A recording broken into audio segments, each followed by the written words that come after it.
Hello,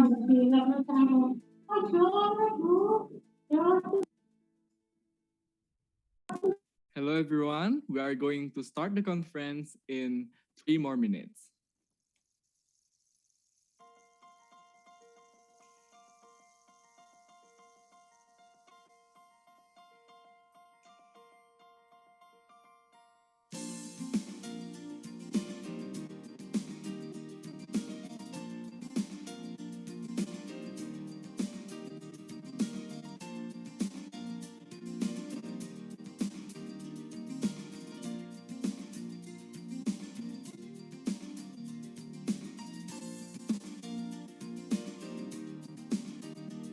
Recording in progress.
Okay.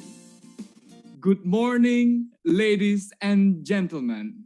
Welcome to the Public Action International Conference. This is the most highlighted event of the Public Action 2021.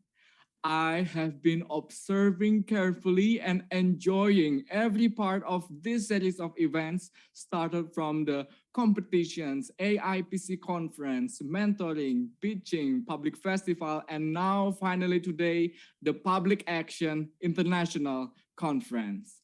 I clearly see your effort from the beginning until today. The committee, the delegates, the participants, the mentor, the judges, and of course, the honorable speakers have joined with us today. Professor Nizam, Bapak Cherry Siddhartha, Professor Samsul Haq, and the representative of the Village Ministry, Bapak Leroy Sami Ugay. Welcome, sir. Good morning. Great day to all of us. May we all always be in healthy conditions. Just before we start, let me introduce myself. My name is Naraya, and I am super excited to accompany you today throughout this conference. Why? Because we have come to a reality where every issue we face could not be answered in one simple perspective. Since an issue came from many different factors, such as stakeholders and perspective and actors, in this what we call FUCA era, we must see it through the lens of multidimensional point of view. However, one thing for sure, the public value must be on top of the priority. as the future policymaker, as the future leader, and of course, the public citizen, we must emphasize the public value.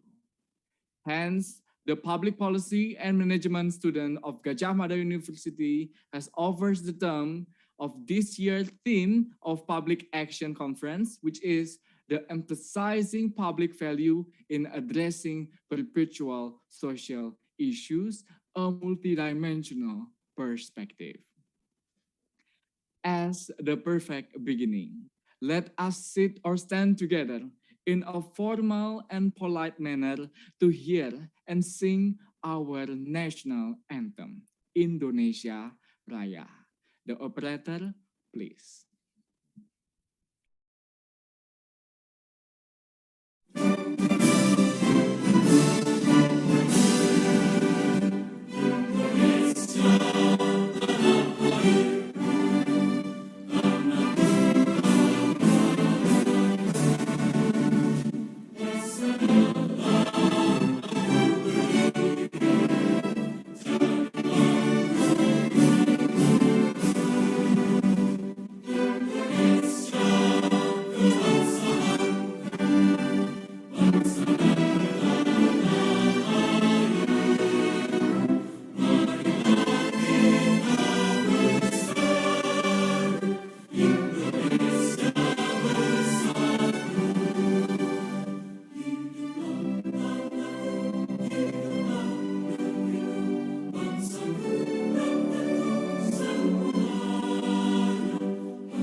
Thank you.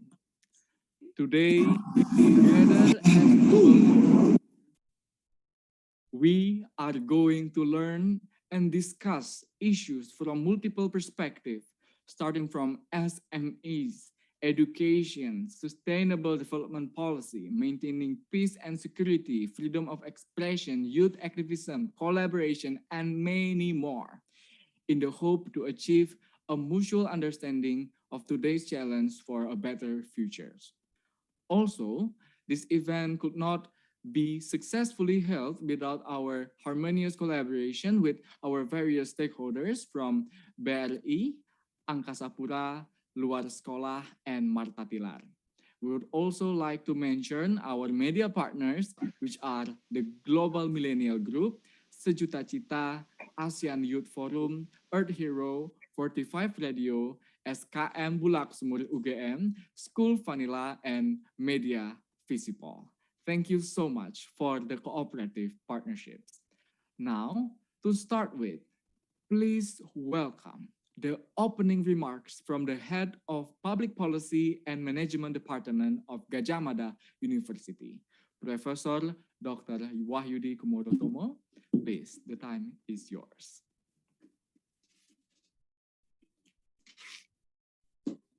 Good morning and thank you.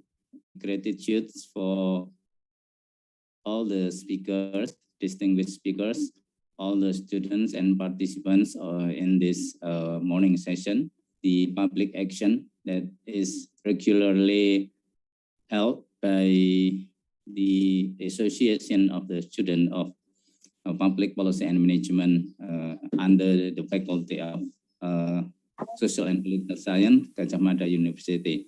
And this is particularly important because we are going to discuss a lot of things, something that probably also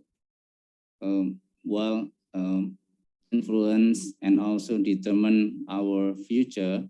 And I can see from this opening session here that all the participants and the students are very enthusiastic in participating in this seminar. For Mr. Sandiaga Uno and also for the speakers that are willing to join us.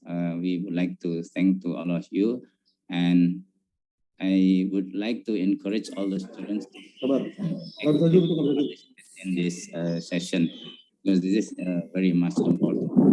And in the future, of course, after the pandemic is over, we can actually also back to normal, and these activities has to be probably conducted in a normal way for the time being. However, we must carry out all these activities online, but I'm sure that this will not discourage you for participating actively and also for learning so much knowledge about the current situation and also the future.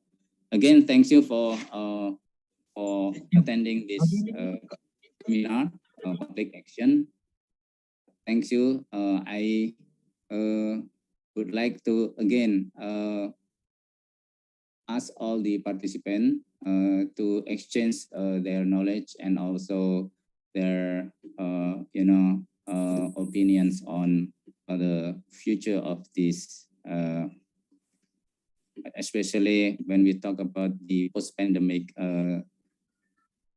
kind of public administration. And again, thank you so much and have a nice day. And if I may, I would like to formally open this seminar, this public action to all of you. Thank you. Assalamualaikum warahmatullahi wabarakatuh. Waalaikumsalam warahmatullahi wabarakatuh. Thank you so much, Professor, for the refreshing speech and the opening remarks. Now, please welcome the remarks from the President of Public Action 2021. Ms. Erlinda Quinta, the time is yours.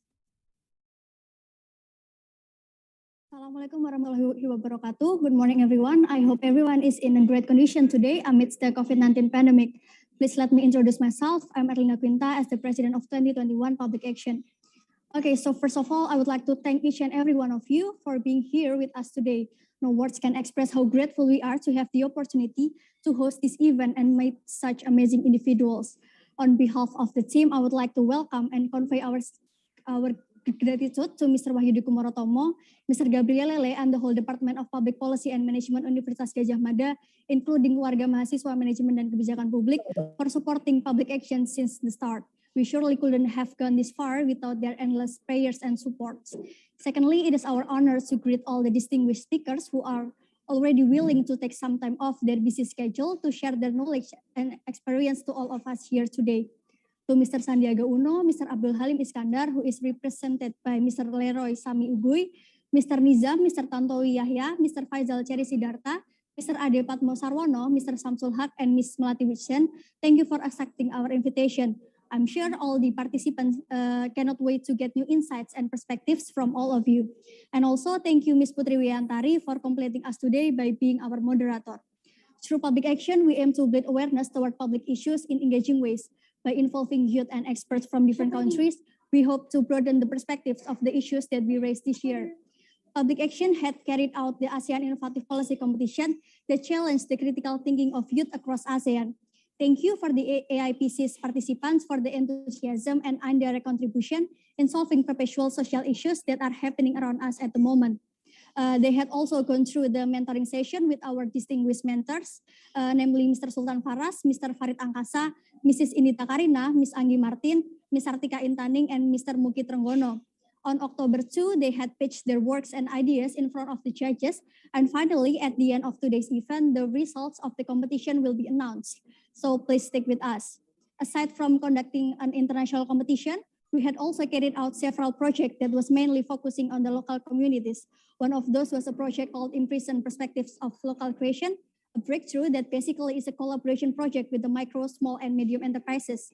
You can see our work in Public Action official Instagram. Secondly, we also had conducted a collaboration with the street musicians in the special region of Yogyakarta, which final product can be watched later on after the break sessions. Thirdly, a social activity with the children in the Sekolah Gajah Wong had successfully carried out in order to hear the future generations' hopes about the ideal world they have in mind. Public action has been and will always be striving to make impacts on society, no matter how small it is. We believe that we can make change by bravely turning notions into actions, and we hope you will do the same.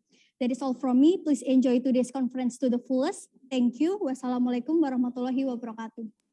Waalaikumsalam warahmatullahi wabarakatuh. Thank you, Kak Erlinda, for the speech. Now, before we go to the conference, I would like to ask for every participant and guest to turn on their camera for the commentations.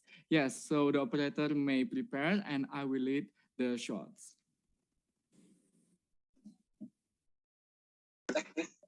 Please turn on the camera if you may.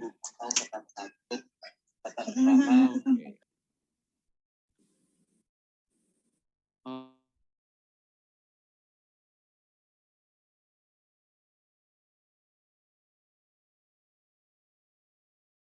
Now let's start in the first screen. We have in 3, 2, 1.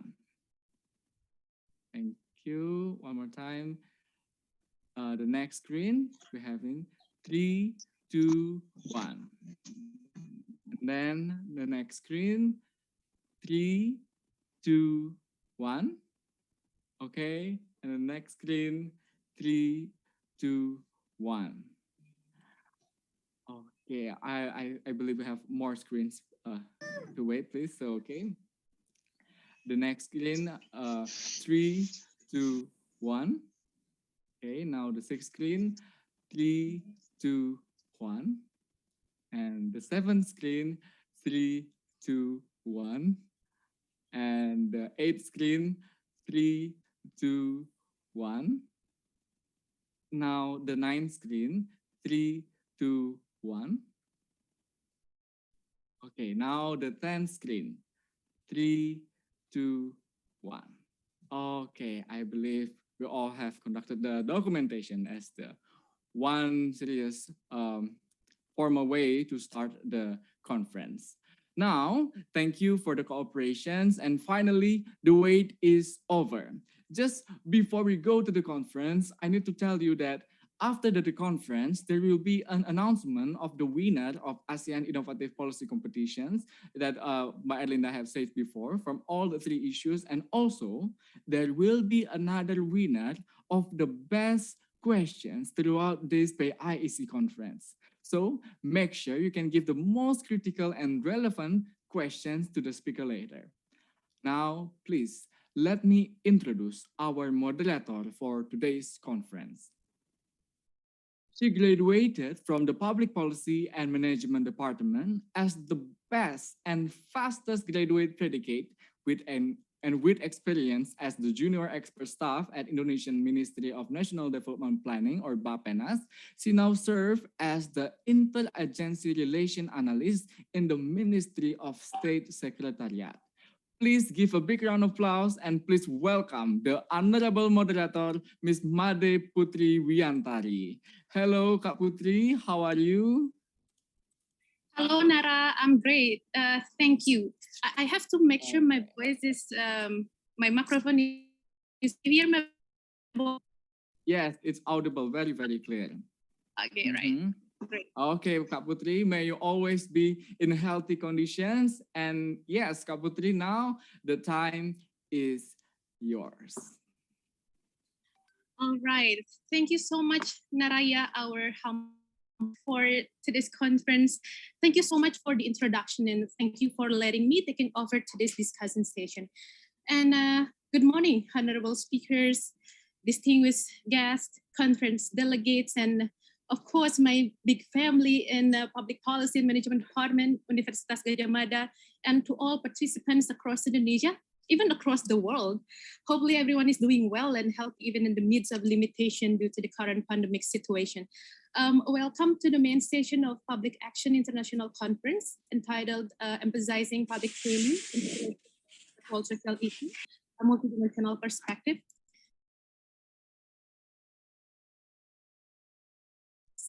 My name is Made Putri Wiantari Sutaryanta. You can call me Putri. It's such a great opportunity and such an honor for me to be here, and I'll be serving you as the moderator for today's discussion session. Right, ladies and gentlemen, distinguished participants, before we begin, please allow me to give you a brief information to follow to this agenda in order to make our discussion further run effectively. So the first one is please make sure your microphone is in the mute mode so that we can follow to this discussion well and smoothly. And we will have our speakers to deliver their material first, and then we will have question and answer session at the end of each session. And during the presentation, you can submit your questions using Slido link given by our committee in the chat box below. So yeah, in this special occasion, let me begin that we will have two very special prominent keynote speakers who will be delivering their speech first. And after that, we are going to have presentation session, which is of our speakers. And we already have 6 panelists here.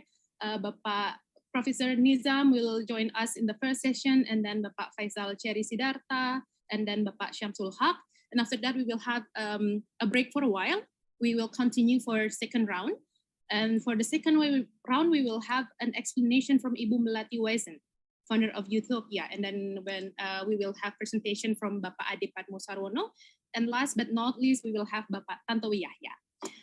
All right, as I mentioned before, today's seminar is more or less about tackling perpetual social issues in our surroundings and relying on the terms of public values. And today we are facing many challenges, especially in current situation related to COVID pandemic, and also the world has come into a disruptive and dynamic era. So whatever the situation we are facing, we still have to seek and create a positive value for the public, and how to maximize our contributions to the common good for the society. And today, our speakers, we will have a very diverse topic of presentation, and it would be interesting with many insights coming from our speakers. All right, distinguished participants, to begin with, we already have our keynote speaker here, Bapak Sandiaga Uno, Minister of Tourism and Creative Economy of the Republic of Indonesia. And today, as keynote speaker, Bapak Sandiaga will deliver speech and talk to establish the main underlying theme and issue for our topic today. Without further ado, let us hear a speech from Bapak Sandiaga Uno, please.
Okay, I think we still have to wait for a speech from Bapak Sandiaga Uno.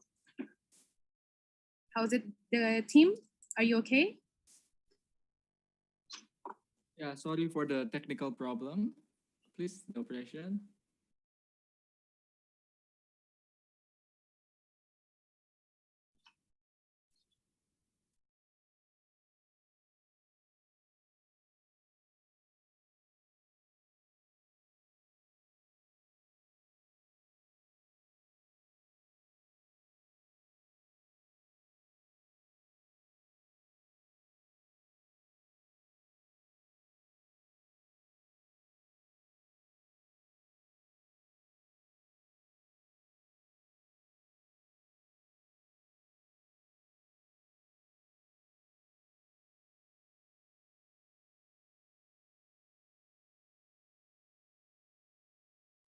that's okay. I think the operator need to take some time.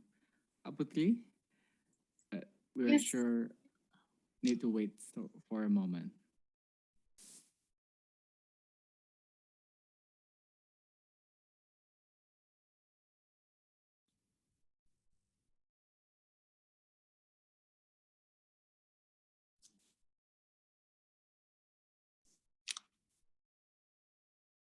All right.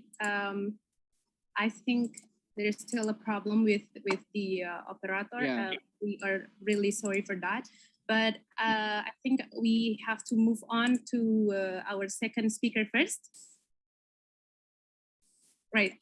Distinguished participant now, please welcome our keynote speaker, Bapak Leroy Semi Ugui, as the representation of Bapak Abdul Halim Iskandar, Ministry of Villages, Development of Disadvantaged Regions, and Transmigration of Indonesia. Good morning, Bapak Leroy. Are you here with us already? I have to check. Yes, I listen that clearly. Can Thank my you so much. voice be audible?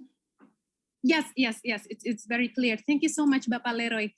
Bapak Leroy Sami Ugui is Director of Featured Product Development for Villages, Disadvantaged Regions, and Transmigration from Ministry of Villages, Development and Disadvantaged Regions and Transmigration of Indonesia. And today, as our keynote speaker, Bapak Leroy will talk about the main underlying issues related to our topic and something related about building economic development through community empowerment and something close to that. So without further ado, let us hear a speech from Bapak Leroy, and the time is yours. Yeah. Thank you very much, Putri, for the introductions. First of all, apologize for not the minister himself attending this important conference. Secondly, I like to highly appreciate, especially the group of students, management and public administration of Universitas Gadjah Mada.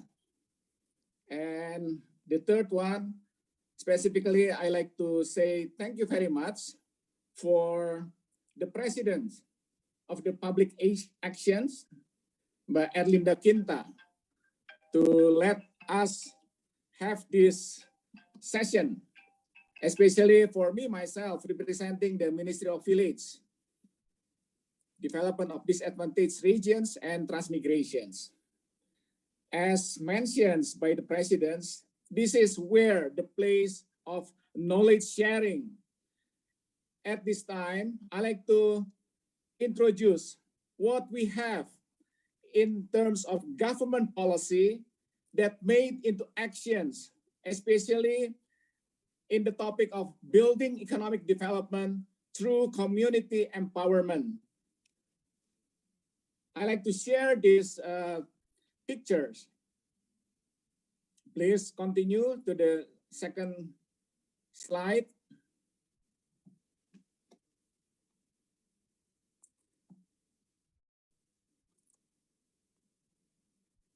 With the policy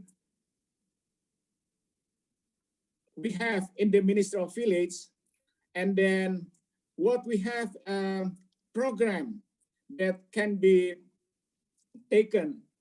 We have this especially in relation to how we alleviate the extreme poverty.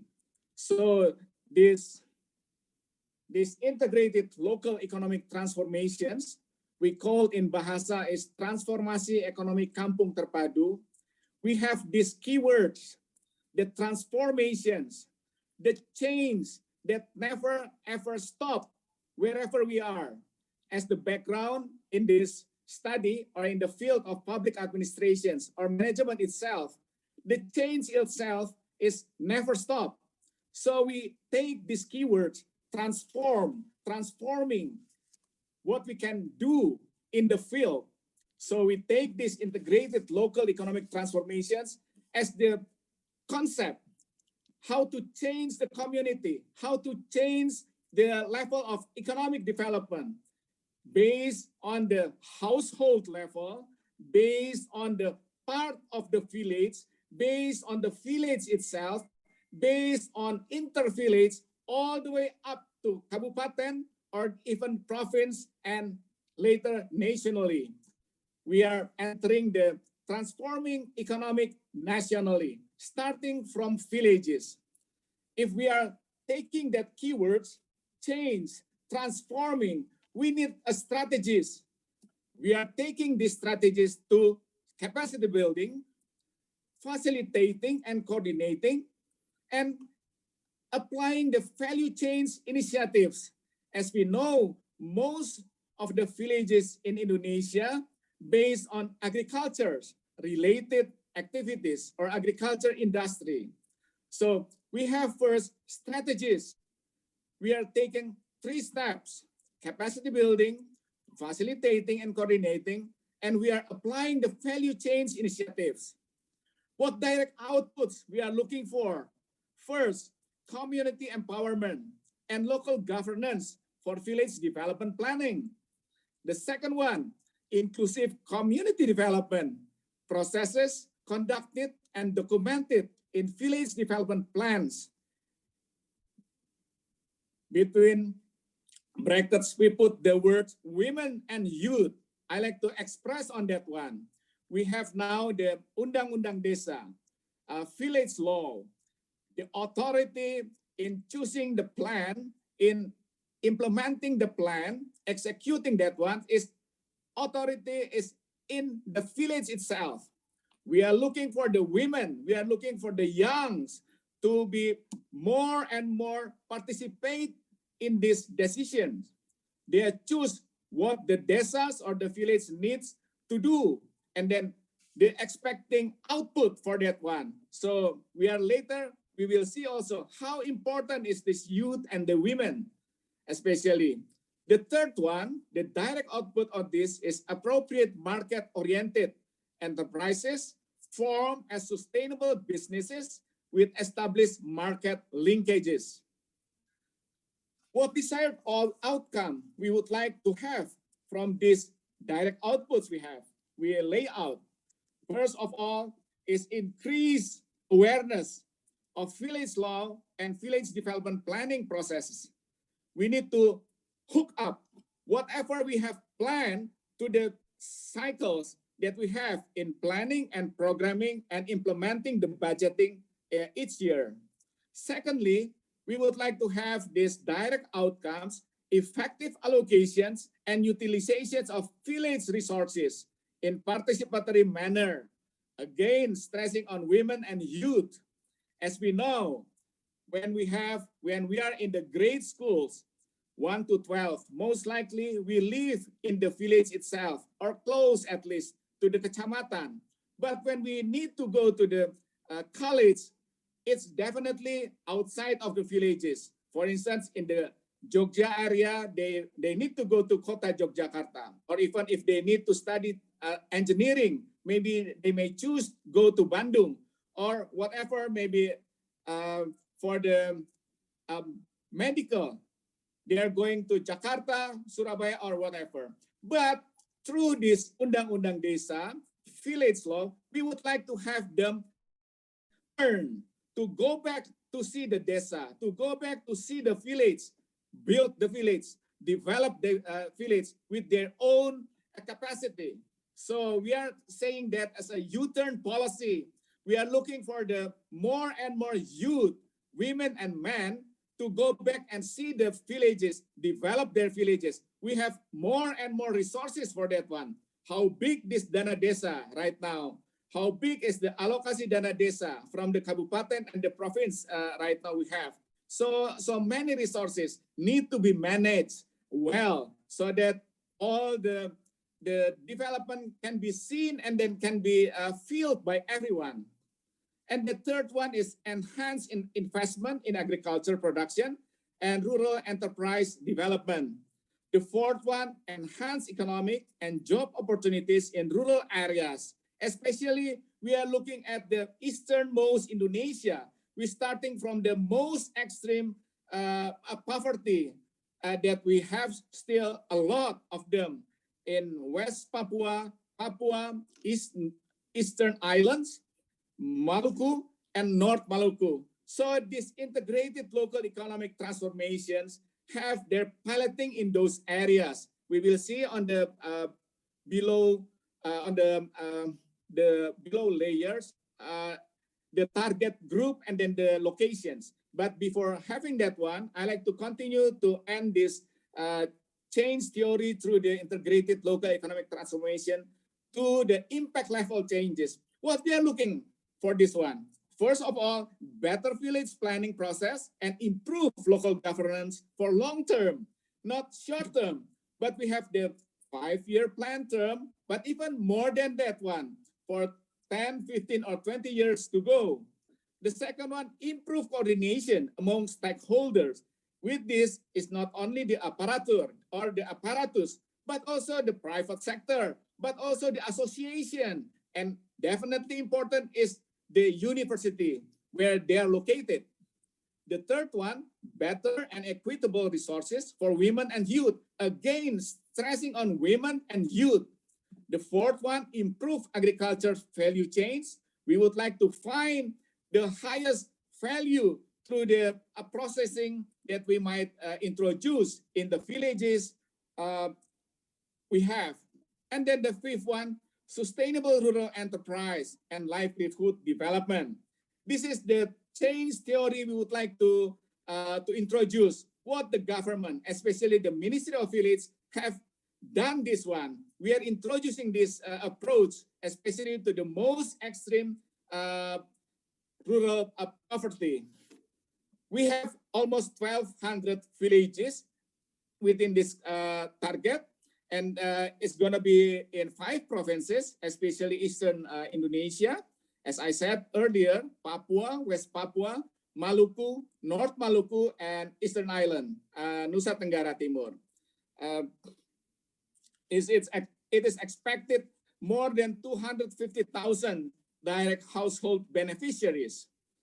The pathway we are going through, strengthening the community capacity and awareness around village planning, improving quality of facilitation to ensure inclusion of marginalized group, again stressing on women and youth. And the third one, identifying of economic opportunities and required support. Within this one is the financial institutions, the microfinancing system for the household in the villages, for the small group in the villages. The fourth one is technical capacity for agriculture related productions. Could be also in relation to perkebunan or fishing industry. The fifth one, partnership with private sectors. Definitely within this is the association for sure.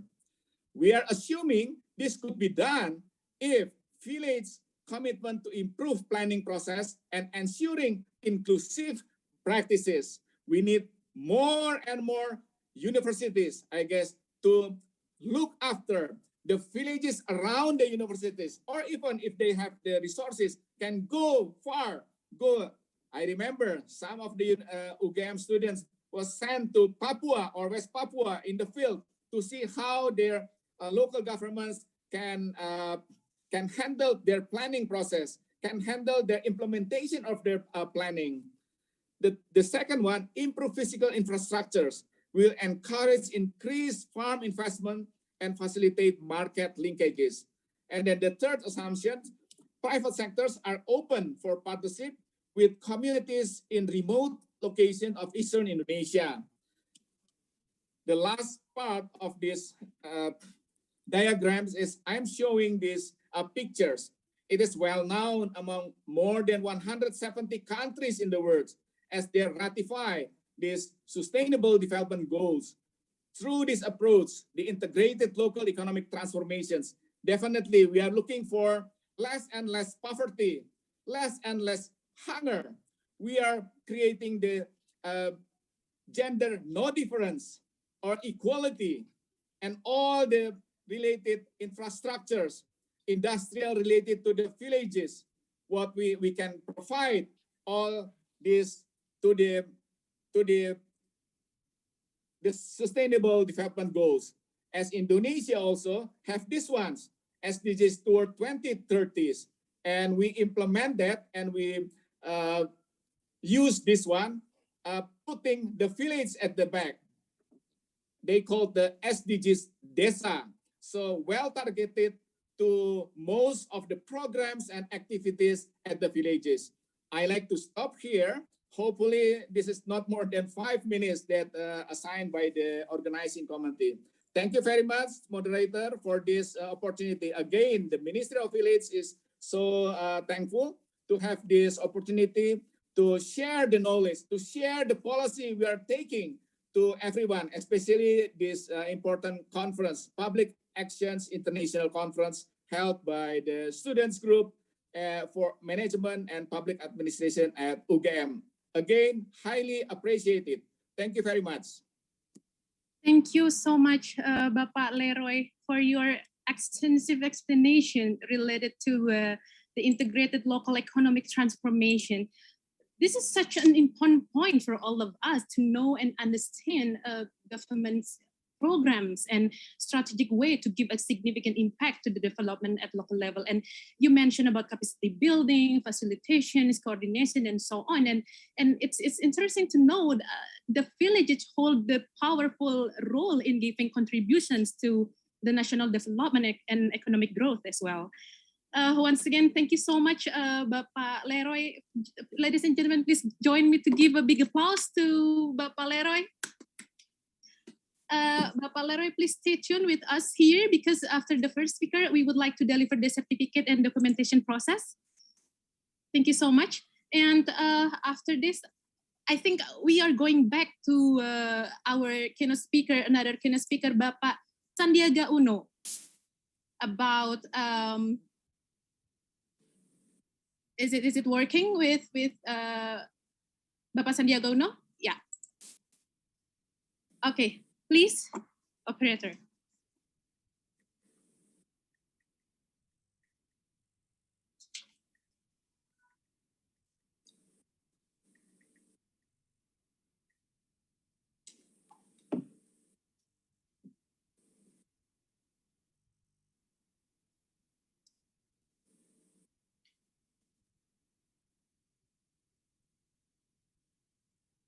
I think the sound is not audible. Please, the operator may solve.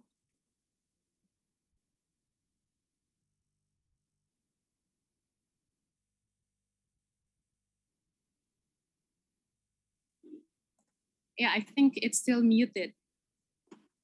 Sorry. Yes, I apologize for that.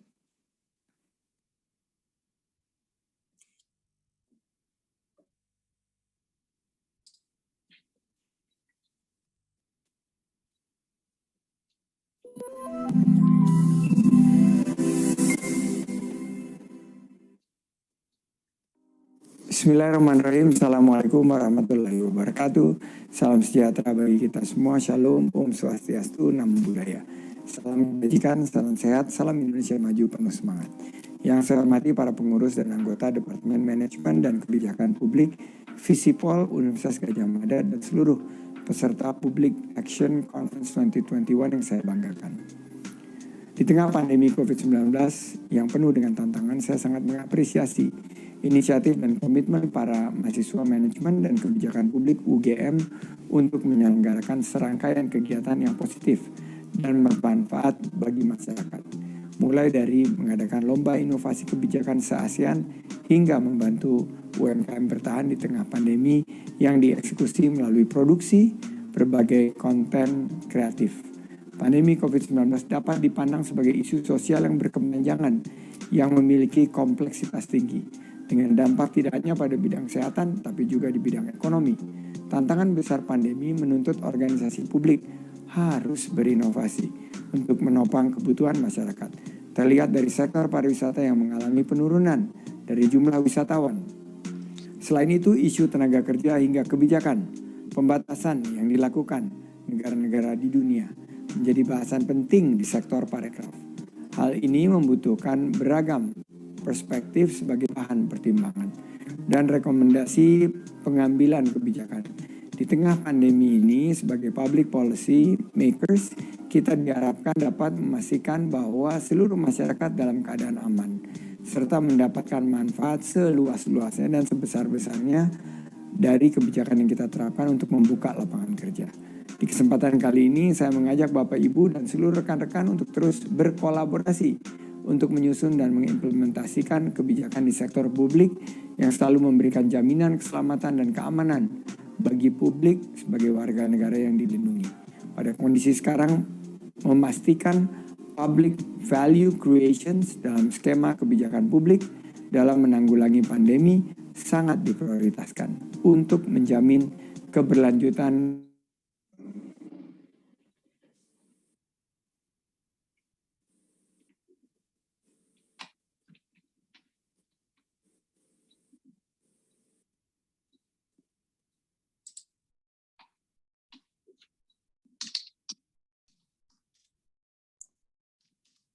Okay.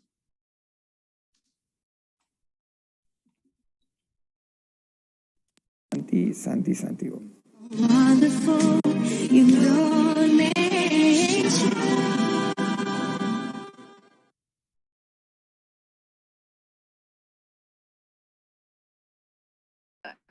An explanation. Sorry. So that's an explanation from Bapak Sandiaga Uno, Minister of Tourism and Creative Economy of the Republic of Indonesia. Bapak Sandiaga Uno is underlying about the role of innovations as a challenge, especially for public organization in facing current pandemic situation.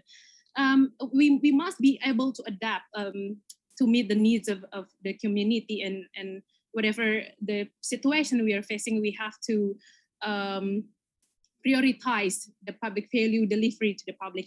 And please also allow me to focus, to highlight his main focus about the importance of collaborations to create something innovative in tackling any kind of perpetual social issues, especially in this current situation. Thank you so much. And now we are going to deliver the certificate for Bapak Leroy. I have to check first, Bapak Leroy, are you still with us here? Yes. Thank you so much, Bapak. So we would like to deliver the certificate to you. And here's your certificate. I'll come down for the documentation process.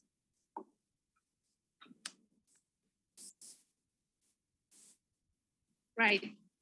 Bapak Leroy, are you opening the camera or? Yes. Okay. Okay, right. We have to, the committee will be ready for the documentation process. So let's take a picture in 3, 2, 1. And once again in 3, 2, 1. All right. Thank you so much, Bapak Leroy. Thank you very much. Thank you so much. Thank you so much. I really hope to see you again on another great opportunity, Bapak. Have a good day. Okay, Mbak Putri. Yeah. Right. Ladies and gentlemen, in order to discuss furthermore about our topic today, please allow me to go directly to our honorable speaker. So the first one here, we have Bapak Professor Nizam, Acting Director General of Higher Education, Research and Technology from the Ministry of Education, Culture, Research and Technology of Indonesia. Before that, I have to check first about the connection with Bapak Professor Nizam. Bapak Nizam, can you hear my voice clearly?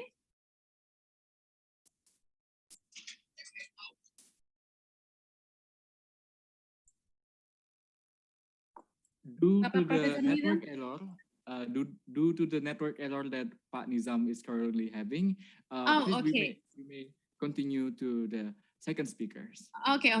Let's we are moving on to Bapak Faisal Cherry Sidarta, Director for ASEAN Political Security Cooperation from Indonesian Ministry of Foreign Affairs. I have to check the connection with Bapak Faisal. Bapak Faisal, can you hear my voice clearly? Yes, loud and clear. Am I audible? Yes, very clear. Distinguished participants, let me give you a brief introduction about background information about Bapak Faisal. So Bapak Faisal is currently the Director for ASEAN Political Security Cooperation from Indonesian Ministry of Foreign Affairs. And prior to this position, he served as the head of Political Division 1 in Indonesia's permanent mission to the United Nations, WTO, and other international organizations at Geneva, Switzerland. And he's been dealing with bilateral and regional and multilateral issues during his service in the ministry. And today, Bapak Faisal will deliver his presentation related to the topic of maintaining a democratic and peaceful environment in ASEAN. Okay, Bapak Faisal, you have 20 minutes to deliver your presentation, and the floor is yours. Please. Thank you, moderator. Thank you for the opportunity this morning given to me to speak on this important issue. But first of all, I think I would like to thank the Director of Public Policy and Management of the Universitas Gadjah Mada students and committee of the Public Action 2021. It's also a great honor and pleasure to be in the same panel as Professor Nizam and Bapak Samsul during this Public Action 2021 conference. The theme that I'm going to talk about today is very relevant. I cannot agree more on the notion of emphasizing public value or to put people at the center in addressing issues of common concern, both nationally as well as regionally. I see the merit to bring together speakers in different perspectives, from different perspectives to discuss issues that are usually segmented into separate realms of thoughts, such as social science, as different schools of social sciences, sustainable development policies, as well as political security issues. So the theme maintaining democratic and peaceful environment in ASEAN is an interesting theme to be discussed because it underlines the connection between democracy in one hand and regional peace and stability. Traditionally, the maintenance of regional peace and stability is often neglected the issue of democracy as a factor at national level. That in turn will contribute to regional peace and stability. So this is in the traditional sense of definition usually put in the rubric of domestic affairs of nations. However, studies show that democracy actually lower the possibility of war happening between countries. So there has been some major studies on that. That's why I think this theme is very important for us to discuss this morning. But first of all, allow me to begin with the later part of the theme, which is how ASEAN create and maintain peaceful and environment in the region. Since before its establishment, countries in Southeast Asia has been worried about the effects of great power rivalries in the region. The Vietnam War, for example, was a first-hand experience for countries in the region on how major power rivalries managed to destabilize the region. So after the establishment of ASEAN in 1967, the ASEAN has been successfully developing instruments that contribute to regional peace and security through such documents such as Treaty of Amity and Cooperation, and then other documents as well, such as ZOPFAN and Southeast Asia Nuclear Weapon-Free Zone. And ASEAN also engaging outside powers to contribute positively in creating peaceful environment in ASEAN through the creation of partnerships and the so-called ASEAN-led mechanisms such as East Asia Summit, ASEAN Regional Forum, ADMM, that is the ASEAN Defense Minister meeting plus meaning with with some of the dialogue partners, the important players in the region.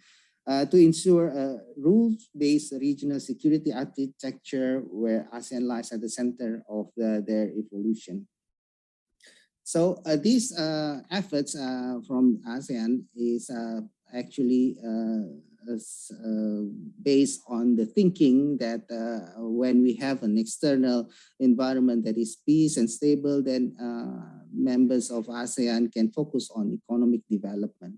And another issue that is important for ASEAN member states is to have a peace and stable region for nation building. So the first aim of ASEAN is to create an external environment that is peace and stable for economic development and nation building.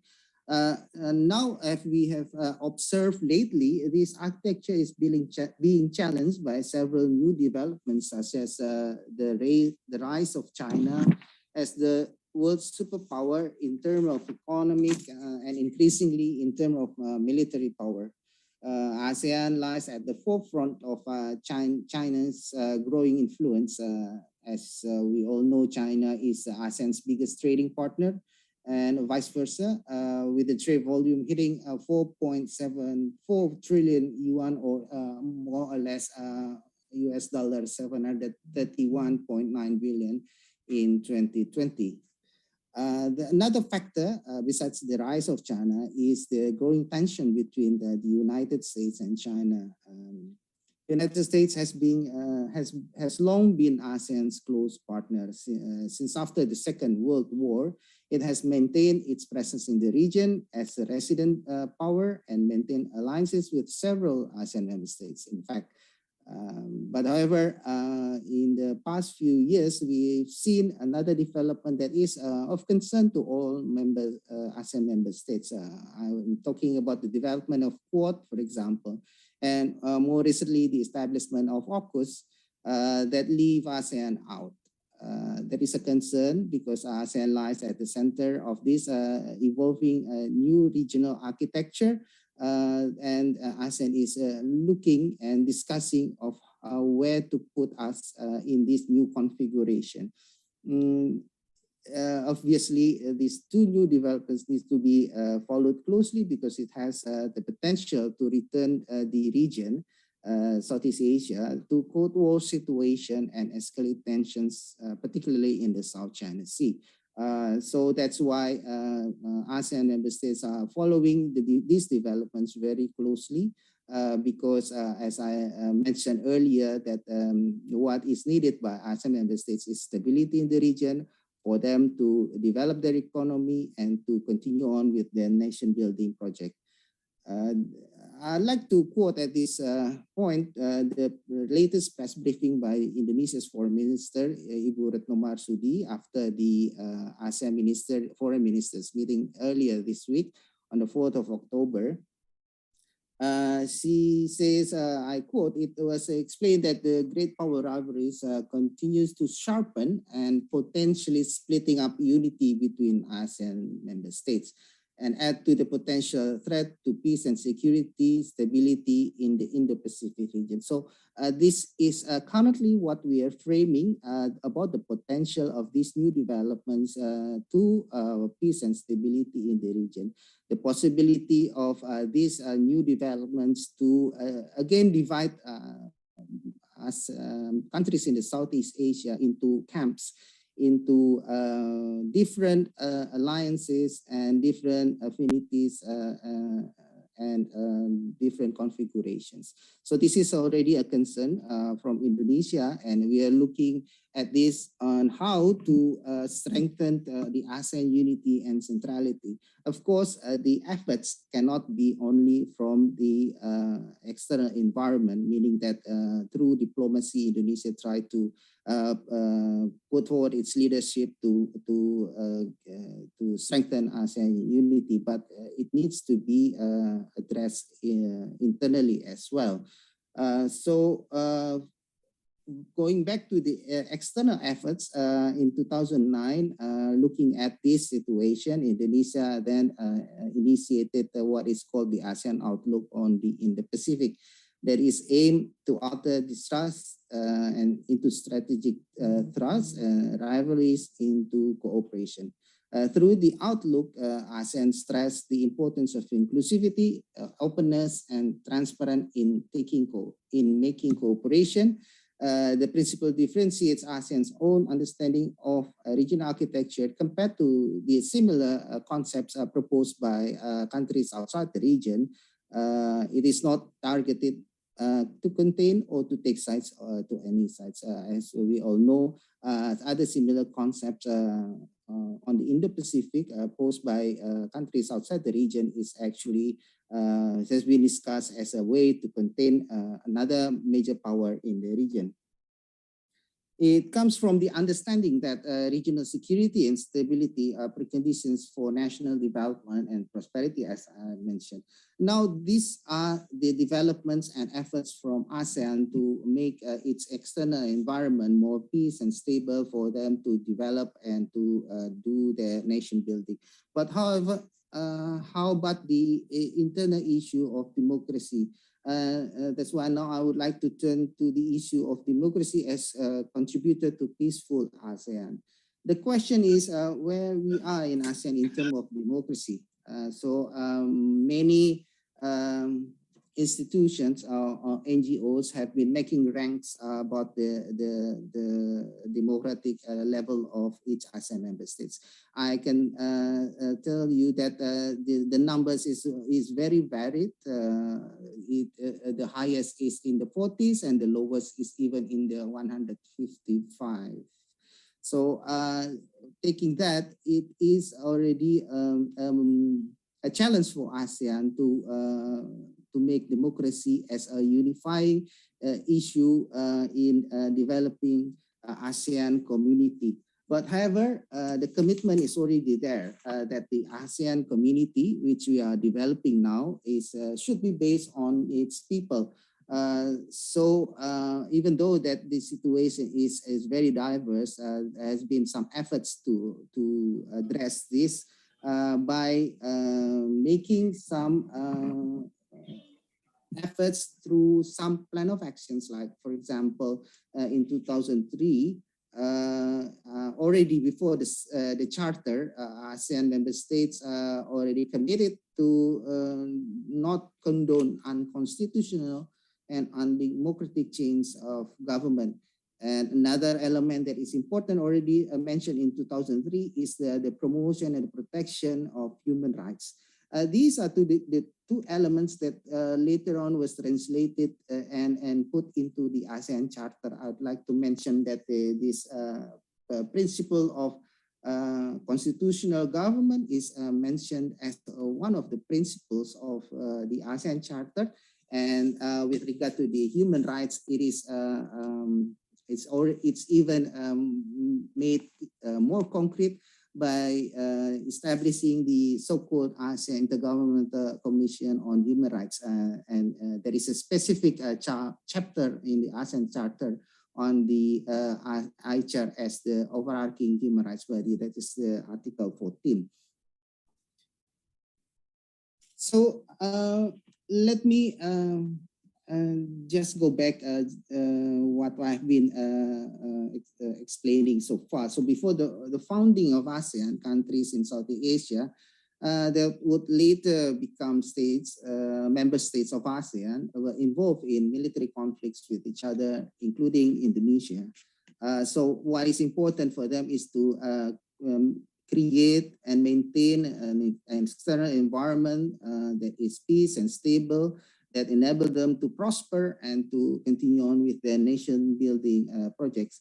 And since the establishment in 1967, that's why the focus of ASEAN cooperation so far is to maintain this situation, even when we decided to expand the ASEAN memberships. So the focus on stability for a long time has been the primary goal of ASEAN. Strict adherence to non-interference in domestic affairs is also important because each of us is doing our nation building activities. And then another issue that has been mentioned again and again, sometimes called as the barrier for ASEAN to be more effective, that is the ASEAN way. But that is important if the logic is to create an environment that is peace and stable and to avoid war among ASEAN member states. it's the ASEAN way is actually a way of making decision in ASEAN based on consensus, consultation and consensus. So that's why it is important to acknowledge all ASEAN member states as equal. So there is no one major country imposing the will or interest to other ASEAN member states. So in that sense, that's what ASEAN has been focusing on because of its ASEAN member states need to develop. However, taking from recent development and unprecedented challenges such as major power rivalries, transnational crime, and COVID-19 pandemic, ASEAN is now facing the issue of ineffectiveness to respond to the challenges. This has been the critics so far that we can read or even hear and watch on the media. I would like to focus on a specific issue which has been on top of everyone's attention lately, these new challenges, that is the lesson learned from the recent crisis in Myanmar. The discussion on the domestic affairs of ASEAN member states is actually not new. It has been done before. I think I can mention some instances, like for example, before in the aftermath of the Cyclone Nargis, if I'm not mistaken, in 2007 or 8. It was already happened after the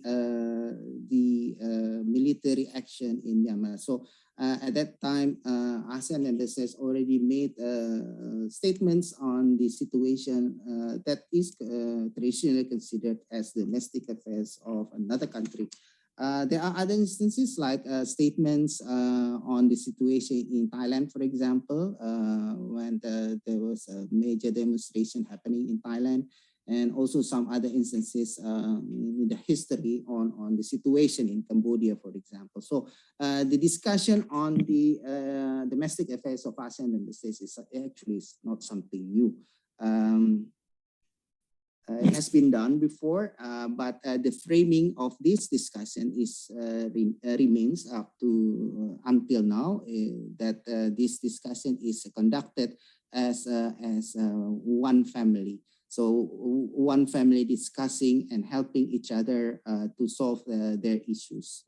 So that is how ASEAN is framing when they want to discuss the issue that is traditionally categorized as domestic affairs of another country.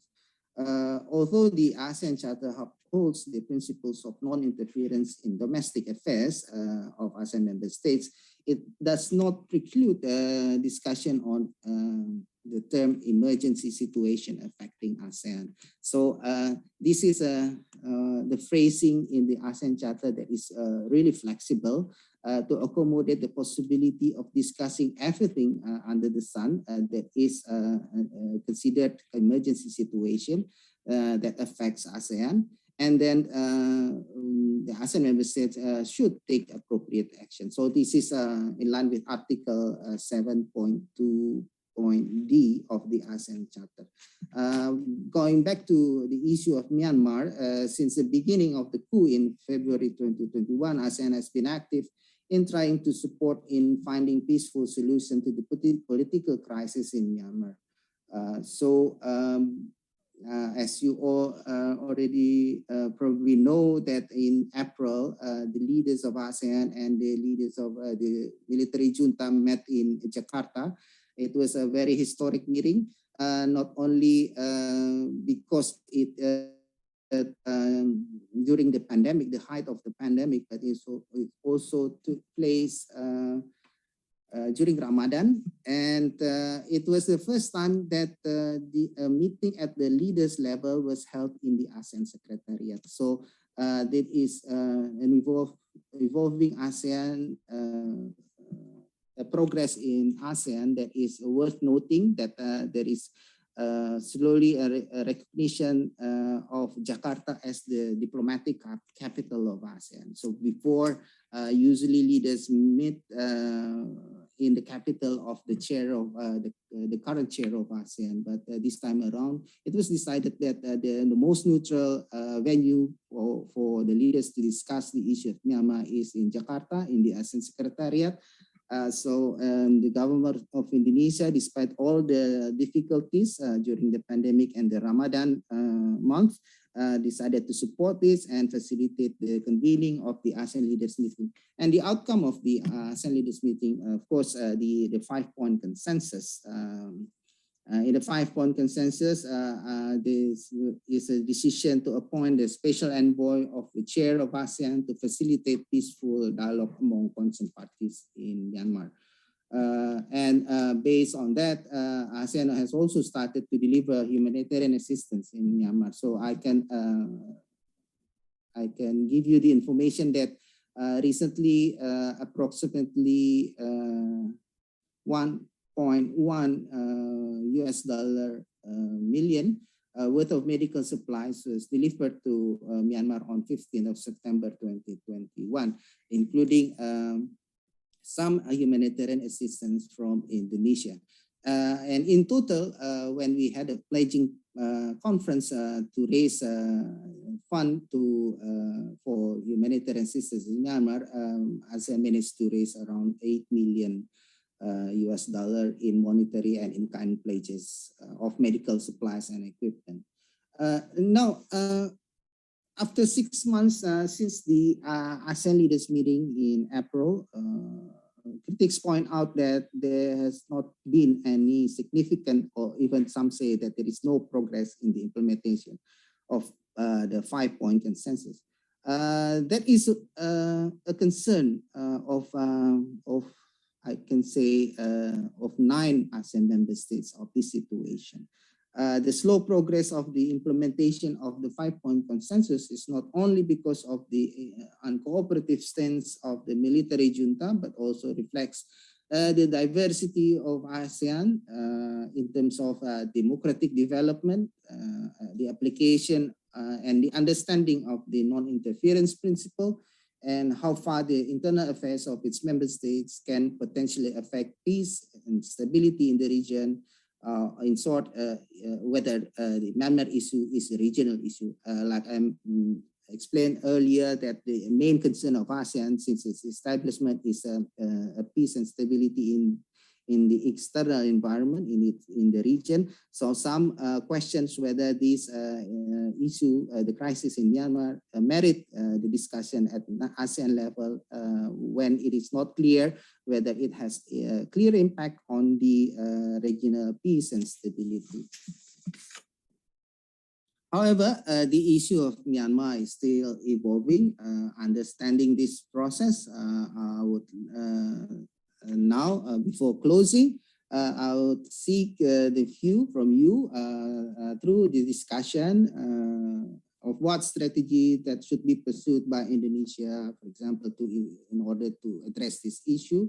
Probably in the discussion, some of you could discuss does ASEAN institution and its capacity to deal with these new and evolving challenges need to be strengthened, or is the transformation of ASEAN an urgent priority, and how to commence this important process. So I am very happy that you have interest in issues of ASEAN.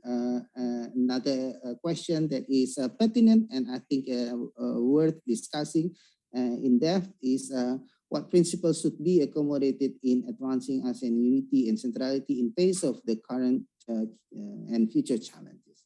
These are the issues that need to be answered by ASEAN and its people, including academia and students doing research and everyone that have interest in ASEAN. And we have to be answered actually by Indonesia when we assume the chairmanship of ASEAN in 2023. So now I will stop my presentation here, and I would be happy to share ideas and hear comments from participants. I thank you. Thank you so much, Bapak Faisal. But an informative explanation from you. You give us many new insights related to the peaceful political and security environment in ASEAN, it is important to understand that democracy holds an important role in as the factor for regional peace and security. And also the mapping of the democracy index of each ASEAN member of countries you showed us before. And yeah, I think it's important thing when we talk about people's if we talk about people's contribution and our role as society in maintaining political security, especially in Indonesia and generally in ASEAN area. Thank you so much, Bapak Faisal. Please stay tuned here with us. I'll go back to you for the discussion session. And I believe from what our speaker has explained before, there are many questions already from the participants. And please let me remind you, if you have any questions, you are able or you can type directly using the Slido link given by the committee in our chat box below.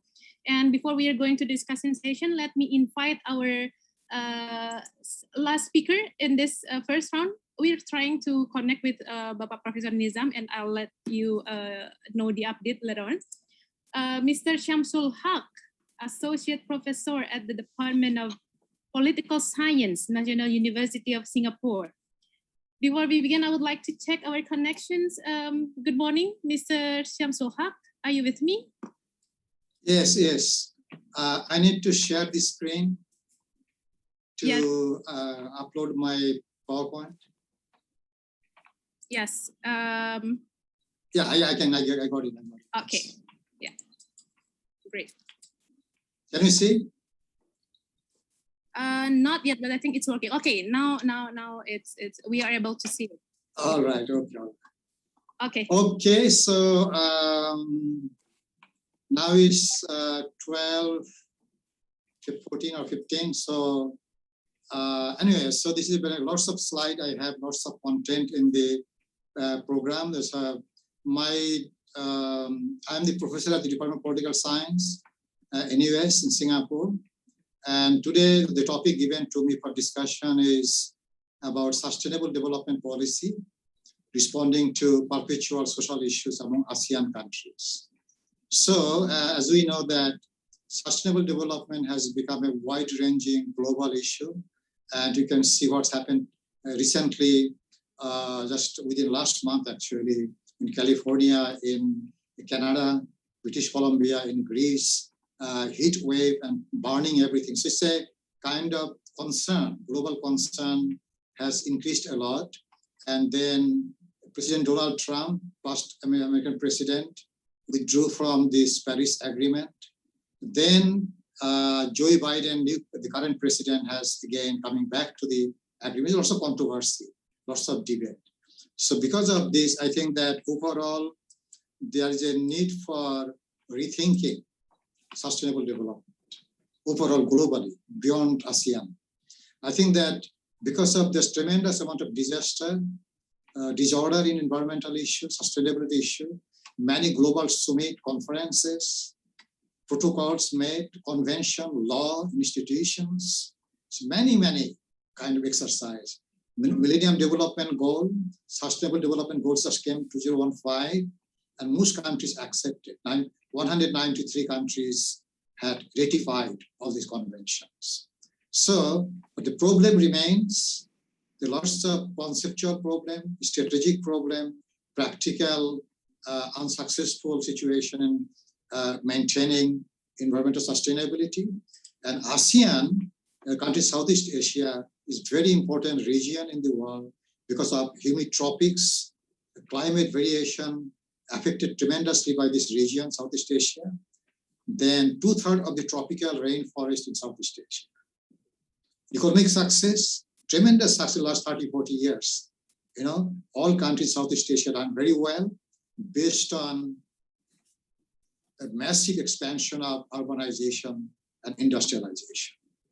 And that has tremendous adverse implication for the environment, right?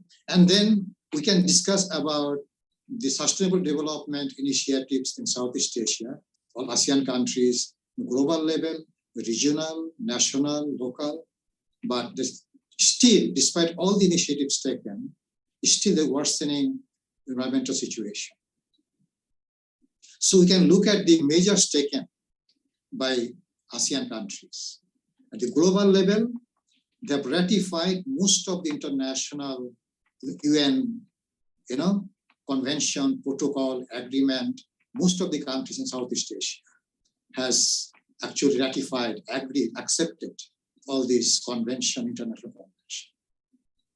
Then we can see Brunei, Cambodia, Indonesia, Laos, Malaysia, Myanmar, Philippines, Singapore, Thailand, Vietnam, all countries. Then at the regional level, ASEAN initiative, lots of declaration, resolutions about environmental development, sustainable development, climate change, biodiversity, and so on. Then, in addition to declaration and resolution, they have also lots of agreements among ASEAN countries. These are basically examples of many agreements on this transboundary pollution, climate change, disaster management, so on. And they have also have action plan. Many action plans are undertaken, many committees created, working group for dealing with environmental issue, with develop sustainable development. Now, at the national level, every country in Southeast Asia has national strategy, very comprehensive strategy, national institution bill, ministry, council, agency, sorry. And in addition to that, there is also local level initiative taken by Southeast Asian countries. Initiative local level, NGOs, networks, community organizations, many local initiatives. So every country, national strategy, national institution, and local action. Cambodia, then you have Indonesia, similar. I just adopted some examples. There could be much more, of course. Then Laos, for example, Malaysia, Myanmar, Philippines, Singapore, Thailand, Vietnam, all these countries. There are lots of, every country has national strategy, national institutions they build, and they have local action. It's a massive initiative. So you can see the global, regional, and local level, lots of initiatives taken to ensure environmental sustainability in Southeast Asia, ASEAN, among ASEAN countries. But despite all this initiative taken, all the energy spent, time spent, money spent, so on, institutions built, despite all those discussion, initiative, and everything, action plan. But you can see the disorder of environmental sustainability remains quite crucial. Land degradation is a big problem in Southeast Asia. Salinization of soil, too much groundwater depletion, fertilizer use in Indonesia, Philippines, Thailand, land desertification, deforestation, overcultivation. Many countries are suffering from land degradation. Land quality decline because of waste disposal on the land. Indonesia, Thailand, for example. Then air and water pollution. Water contamination is a big problem. Then declining water quality, right? Lots of like rubber plantation, textile, palm oil. So Indonesia, Malaysia, good example. Transboundary haze, slash and burn agriculture. So Indonesia is very, Singapore also very concerned about this haze problem. All right. Then industrial emission, tremendous problem. So air and water pollution is a big problem. Then if you look at all these Southeast Asian ASEAN countries, from year 2000 to 2005, 2010, 2014, you can see tremendous increase in carbon emission. In terms of 1,000 metric tons, you can see that all countries, tremendous expansion and worsening of carbon emission. Indonesia also, you can see from this figure to this figure in 14 years' time. Malaysia, similar. Myanmar also.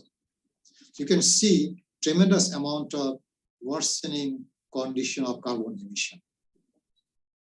Then if you look at, energy use, that is environmentally very, detrimental. Energy use from 1980, 1990, 2000, 2004, tremendous amount of increase in the energy consumption. Every country, per capita energy consumption. So you can see the electric power use consumption similar, increase a lot. So what I'm saying is that despite all the initiatives undertaken, institution built, lots of networking, conferences, workshop, discussion, despite all this, actual situation has not improved much. Then deforestation, another form of environmental sustainability problem. The forest area, the percentage of total land, you can see increase a lot. So the forest area decline, area of forest available is very well known Southeast Asia, but forest deforestation has become quite alarming situation. Except Vietnam somehow is not that bad. Land, forest area increase actually. Then number of biodiversity, the resources of the species, plant and animals, species that under threat, endangered, significant number in Southeast Asia. Indonesia 1,285. It's an old figure, could be even more now. So you can see that in terms of all this consumption, energy, electricity, power, carbon emission, and land degradation, pollution, and so on, the situation is not that very optimistic, right? So in that situation, even if we look at real disaster, natural disaster, drought, cyclone, sea level rise, big problem, floods, landslides. So these are basically lots of disaster, natural disaster, and natural disorder. You can see that in Southeast Asia. So because of this, the question remains, what are the main causes of this worsening, degrading situation of environmental sustainability in Southeast Asia? One explanation is, of course, the population density increase. Of course, since 2000, about 20-25% people increase, number of population increase in Southeast Asia. More people, more pressure on the environment, and more difficult or challenging for sustainable development.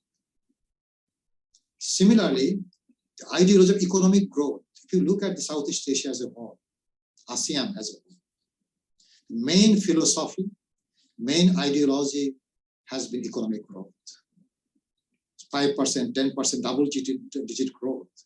And economic growth means that more challenging to sustainable development goals.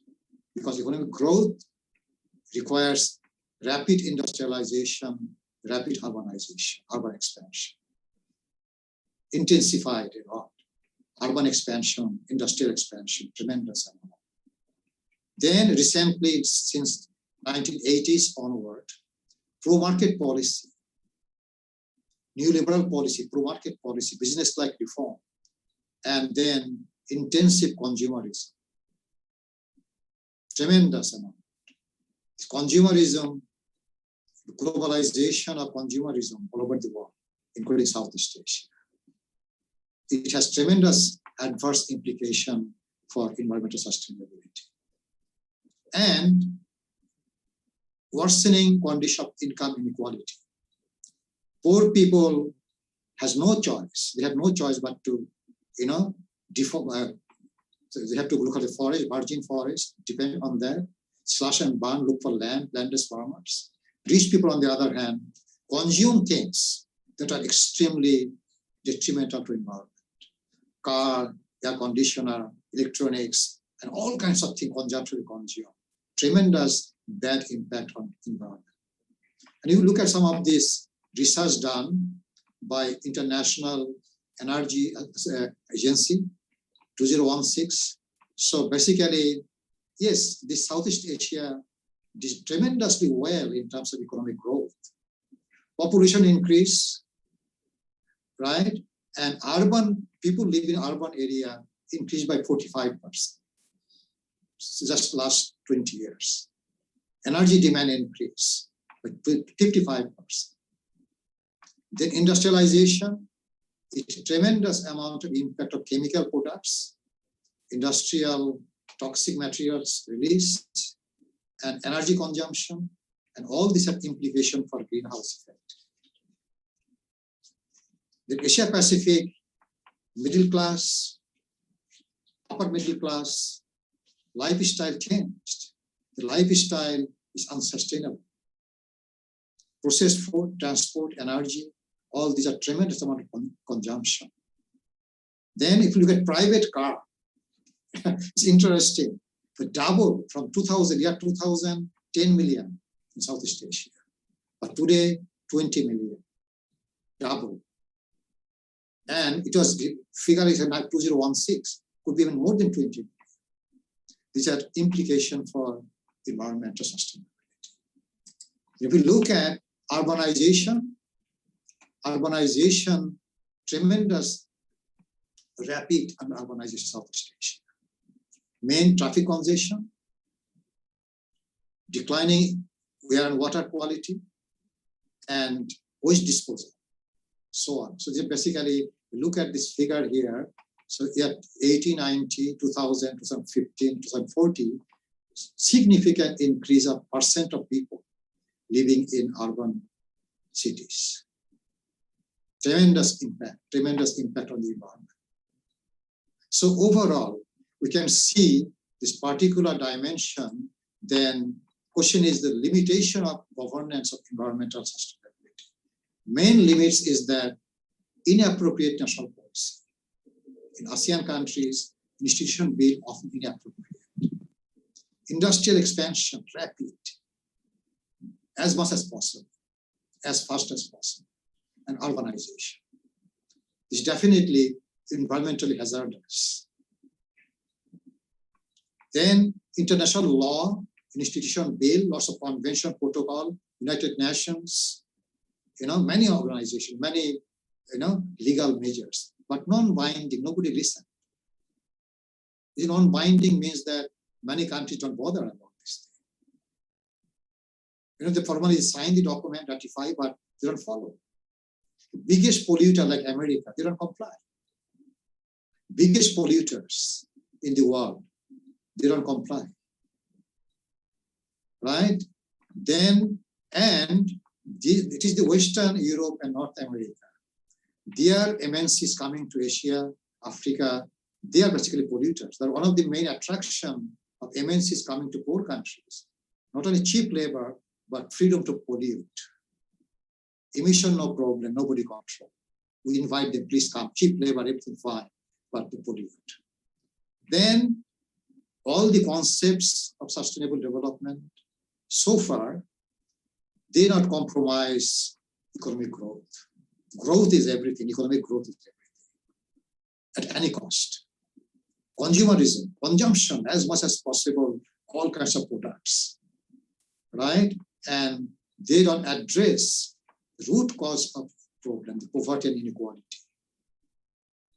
Root cause of the problem, poor people have to depend on the environment, overcultivation, overfishing, deforestation, and so on. It is tremendous amount of impact.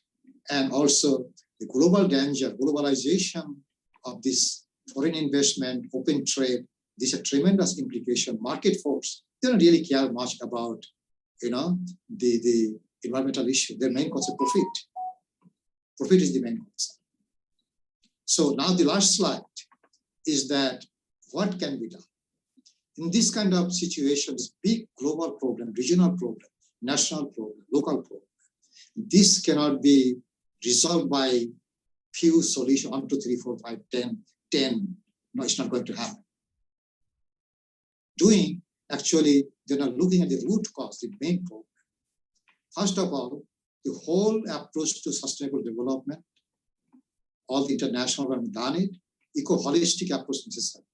They have been more anthropocentric, human-centric, everything human being, but no concern for genuine, intrinsic value of environment, ecology. There's nothing much in that, all this protocol, convention, and so on. then international institution should have power. They have no power.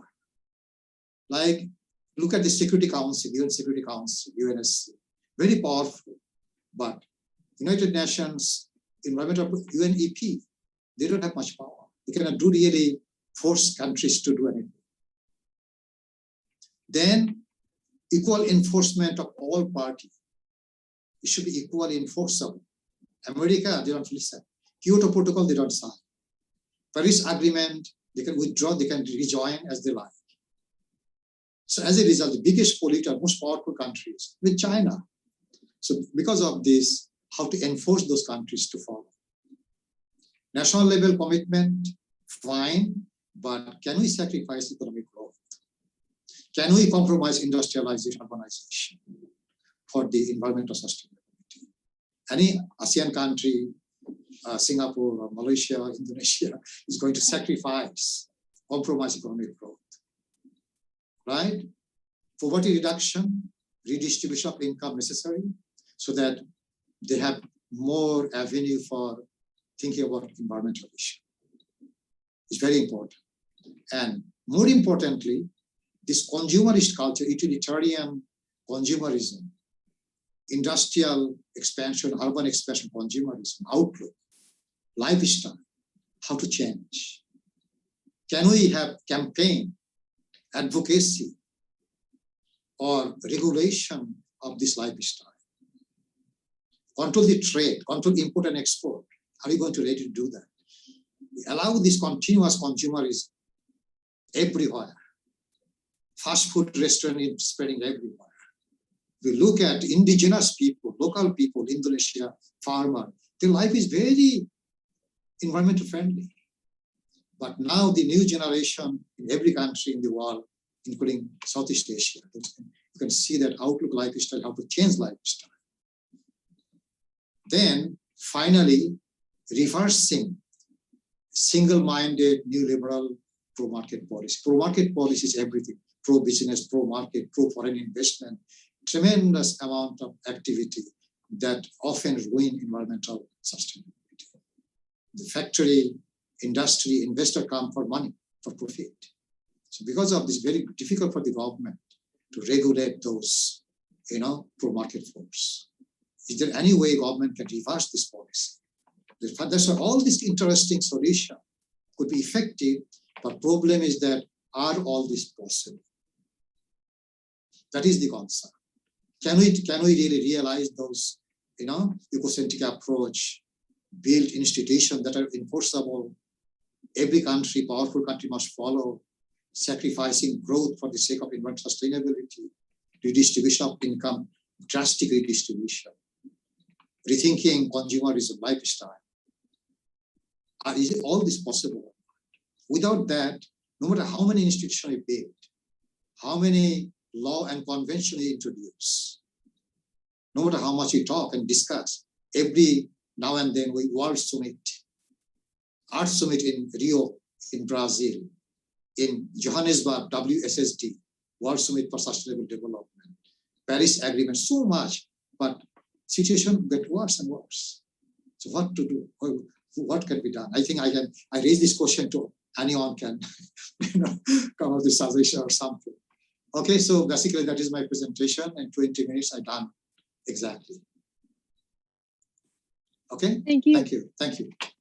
Right. Let me take out this. Okay. Yeah.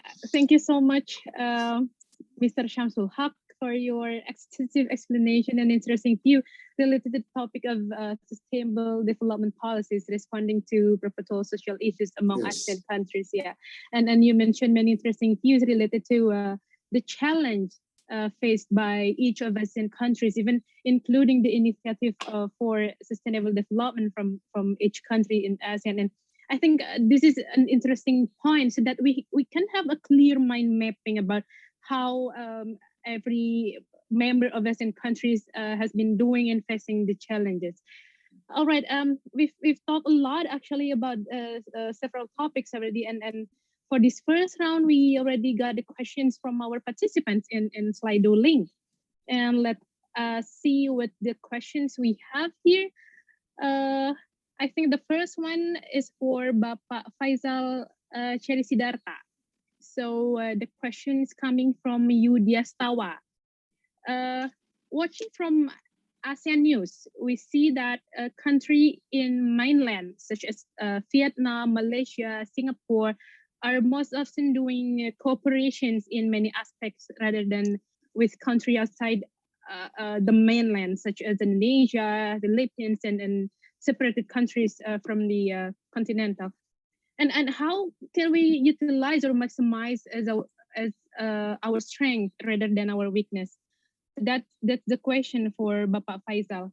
What do you think about this, Bapak Faisal? Shall I answer directly? No? Or... Yes, yes, okay. please. Okay, yes, the issue of ASEAN integration is related to the economic integration of ASEAN. Of course, one of the key issue here is connectivity. It's been undergoing discussion for many years, and ASEAN already has a master plan for ASEAN connectivity. And of course, to build connectivity in the continental Southeast Asia is relatively easier than to make connectivity more seamless with the maritime Southeast Asia. But however, all the projects and master plan is already there. I need to highlight as well that one of the point of the ASEAN outlook in the Pacific is also on connectivity. So what we are looking at is not only to integrate the whole Southeast Asia, but also to integrate with other countries outside of the region. That is important because those countries are our major trading partners, even though the integration of economies among ASEAN member states are getting deeper and deeper. But however, there are traditionally in the ASEAN member states are trading partners of countries outside of the region. And another aspect that I would like to highlight is the need to focus more on sub-regional cooperation. We've seen lately the progress in the sub-regional cooperation in the Mekong area, for example. And Indonesia, Singapore, and Malaysia has also have a sub-regional cooperation, as well as Indonesia, Malaysia, and Philippines as well. So I think we should also focus on this sub-regional cooperation, and we need to have a clear plan on how to reinvigorate this sub-regional cooperation. I think that is the foundation of the whole ASEAN-wide connectivity. And I'm happy to note that progress has been achieved in the Mekong area, as well as Bein Peyaga and others as well. So that and we are going to convene, I think, in the middle of November, another meeting of sub-regional cooperation. I think that is an important. It's like a Lego blocks. So there is another approach now going on instead of ASEAN to look at it as an ASEAN-wide project, but also from the perspective of sub-regional cooperation. Thank you.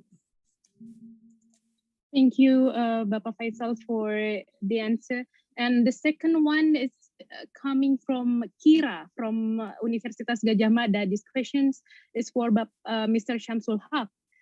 Southeast Asia is a diverse region, and culturally, ethnically, geographically, in many aspects, like Vietnam is different from Thailand, Thailand is different from Malaysia, and so on. ASEAN serves as our common ground, and one of our differences is that there are some developing countries and some are developed countries. And the question is, what are the implications and differences of system policy and in developed countries and the developing countries? So that's the question. Mr. Shamsul Haq, what do you think about this? Yeah, I think there are lots of cross-national variations among ASEAN countries like Singapore, high per capita income, small city state, intensive use of lots of, for example, car population, the air conditioner, electronics, and so on. Consumption is very, very high. On the other hand, if you compare Indonesia, more agriculture based, more, almost urbanization is very, very rapid, but still very diverse compared to Singapore. Malaysia different, Philippines is different.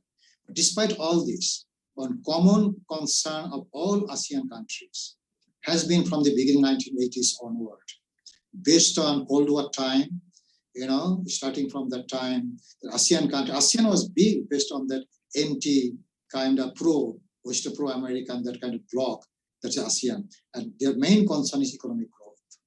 Economic growth led to tremendous amount of tourism, for example, which is not very good for sustainable development.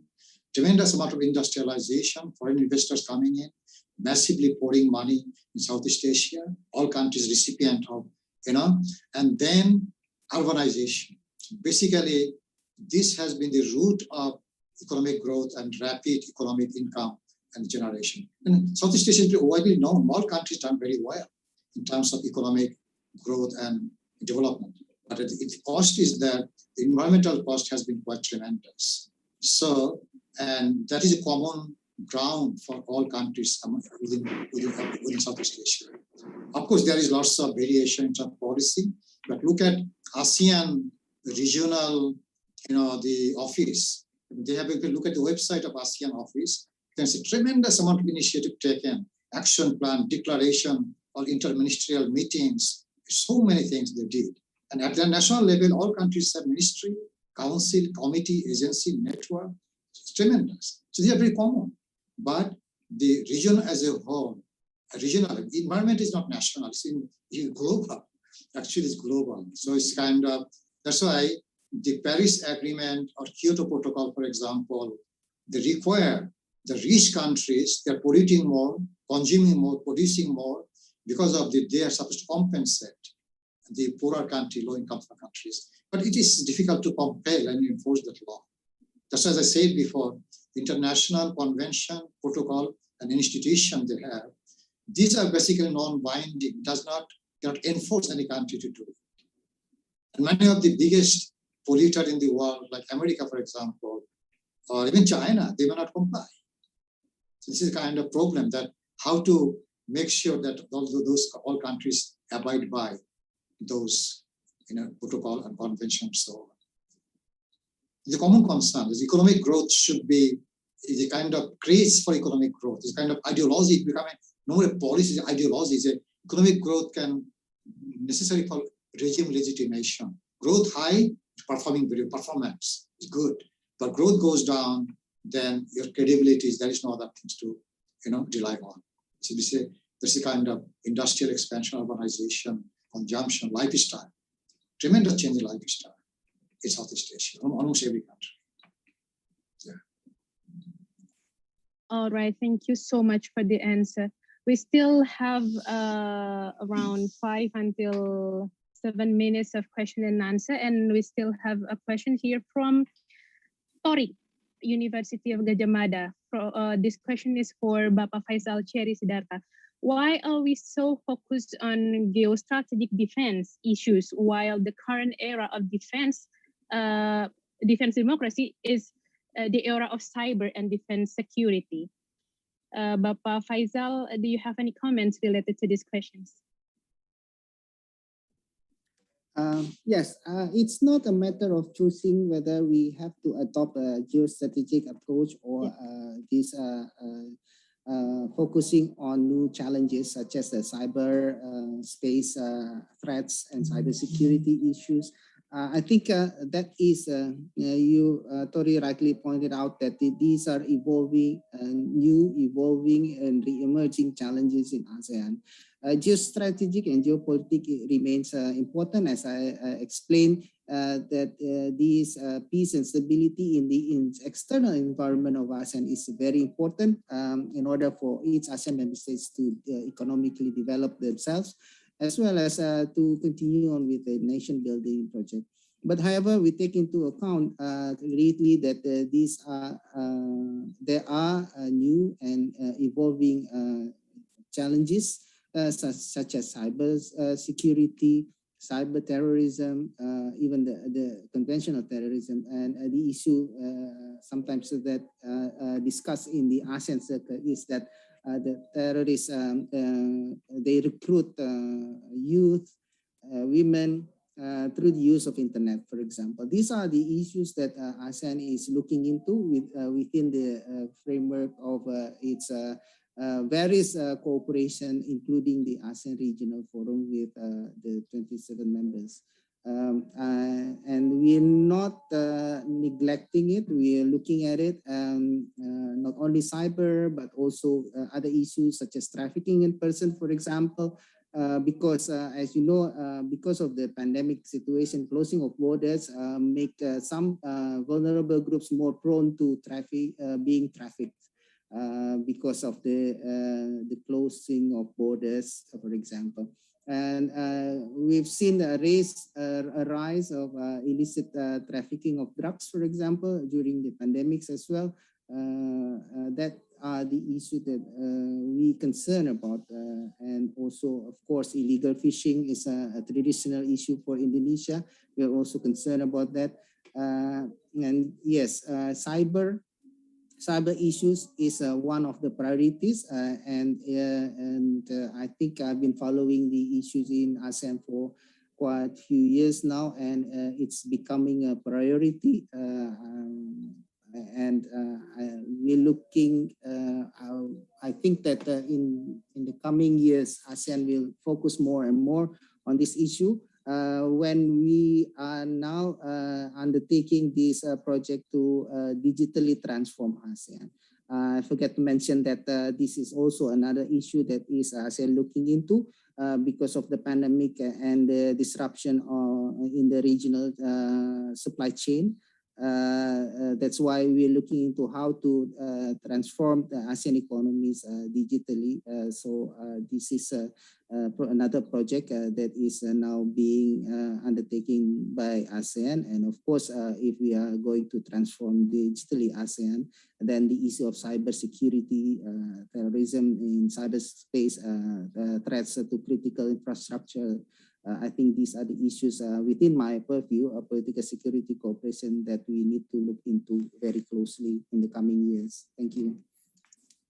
Thank you, Bapak Faisal. So we are not just focused on one issues, but we also consider a lot of other urgent issues to discuss, especially about the cyber as the priority for ASEAN program. Right. One last question from Mada, from Universitas Gajah Mada to Mr. Syamsul Haq. Sustainable development is all about balancing development in our ecological means. It is about accepting the fact that the future of a generation have the same right as we do. Therefore, sustainable development meets the need of current generations without compromising the ability of the future generation to meet their own needs. However, the question is, how can we achieve the sustainable development policy at community level? Maybe it's related to how, as the society, to give a role in development, sustainable development policy. Do you have any opinion about this? Yes, definitely. The definition he provided is actually correct. But sustainable development basically means the future generation, intergenerational sustainability. So it's a time concept. Basically, whatever needs we meet, the future generation should be able to, meet their needs. So the question is that to ensure that continuity of development, similar level of, at least not better, at least similar level of development for future generation is difficult because of these challenges I mentioned at the national level, international level, global, local level. But yes, definitely local community, local level people can tremendous contribution they can make. They make actually. It is the people in the kampung. So the village level people, ordinary people, they produce, they are the main people. The people who are working in the field, they love sustainability. They like clean environment. The problem is the national policy, national strategy, national institution, and we bring in all the foreign investors, business people, expanding a lot that affect the whole thing. Because of that, at the local level, because of globalization, it has infiltrated into local level. The business lifestyle, ethics, especially IT revolution. The IT revolution is a good thing. At the same time, it has tremendously decultured society. Previous mindset of Indonesian people, Malaysian people, in Southeast Asia, traditional people, they are very much in favor of environmental sustainability. It is the new kind of context that it reached local level as well. The community, of course, community is very important. Community participation, network, they are the main people. But it is necessary for the government from the center to initiate that process, advocacy, to make people aware that exactly the importance of sustainability through education, advocacy, networking, and so on. At the same time, the need for regulation, enforcement, and so on. So it is not just community level, definitely very important role they can play, certainly. Very important role. All right, thank you so much. Yeah, thank you so much for the answers, and then thank you for the question also from the participants. Well, I believe there are still many questions and response from the participants since we have many interesting insights coming from our speakers today, but unfortunately we are running out of time. So I would like to end this session by thanking our honorable speakers for the very interesting perspective related to the issues. And to all participants, please join me to give a big applause to our speakers today. But don't worry, we have still for the second round after this. But today we have to end for the first session. Thank you so much once again, Bapak Faisal and Mr. Shamsul Haq. Hope to see you again on another great opportunity. And thank you very much. Thank you. Yeah. And furthermore, about the documentation and handover of certificate, I'll give it back to the host. Naraya, please. Okay, thank you so much, Kak Putri. And of course, thank you so much for honorable speakers for the fruitful yet very relevant discussion. Indeed, sustainable development policy must be enforced, and we also need to maintain the peaceful and secure environment in ASEAN. Once again, please give a big round of applause for the speakers and the moderator. Yes. Now, before we move to the break session, we would like to give an appreciation of the certificate to the speakers for giving us amazing insight. I would like to invite for the president of Public Action to give the certificate, and also for the documentation team. On behalf of the team, I would like to convey our greatest gratitude to Mr. Faisal Cherry Sidarta and Mr. Samsul Haq. Thank you so much for accepting our invitation to share your valuable knowledge and experience to all the participants here today. It was really insightful and very much appreciated by the whole team. Once again, thank you very much and have a great day.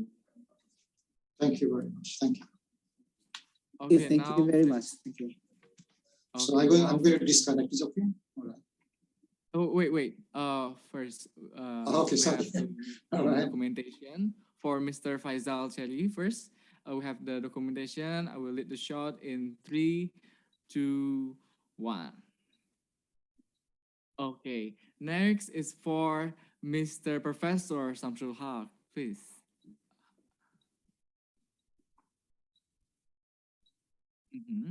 I'm going to start the documentation in 3, 2, 1. Okay, thank you so much once again, Professor. Okay, now we have heard amazing insights from our 3 speakers, and we will be having a break until 12:40. Please remember, we're going to have another sessions in the second session, and before that we are also have some transitions, and please wait for the announcement of the AIPC winners, and also for the best questions to get the very interesting gift from our sponsors from Ratu Ayu, Sri Ayu, and BRI Work. Okay, have your time, and please take your refreshment until 12:40. Thank you. Thank you very much. Thank you. Thank you. Thank you very much, sir. Thank you. So I can disconnect now, disconnect. Yes, please. Okay, Connect me another session. thank you, thank you. Thank you all. Thank you. Thank you.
stopped.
Hello, everyone. Yeah, please still have your break time, please.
Recording in progress.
everyone.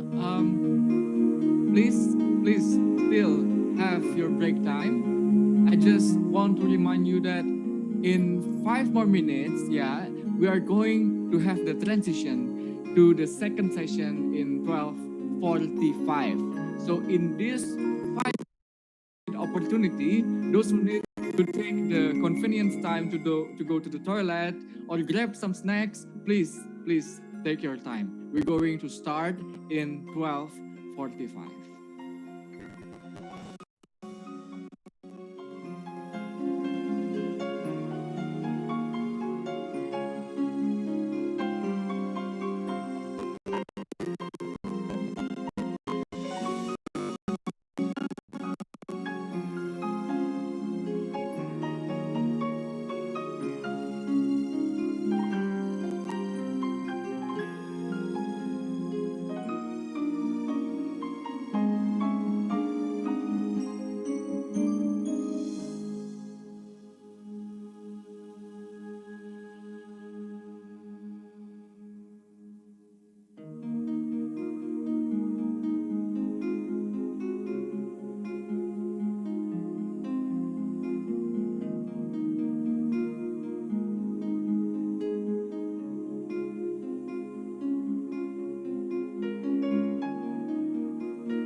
Zaman now, gak perlu ke bank.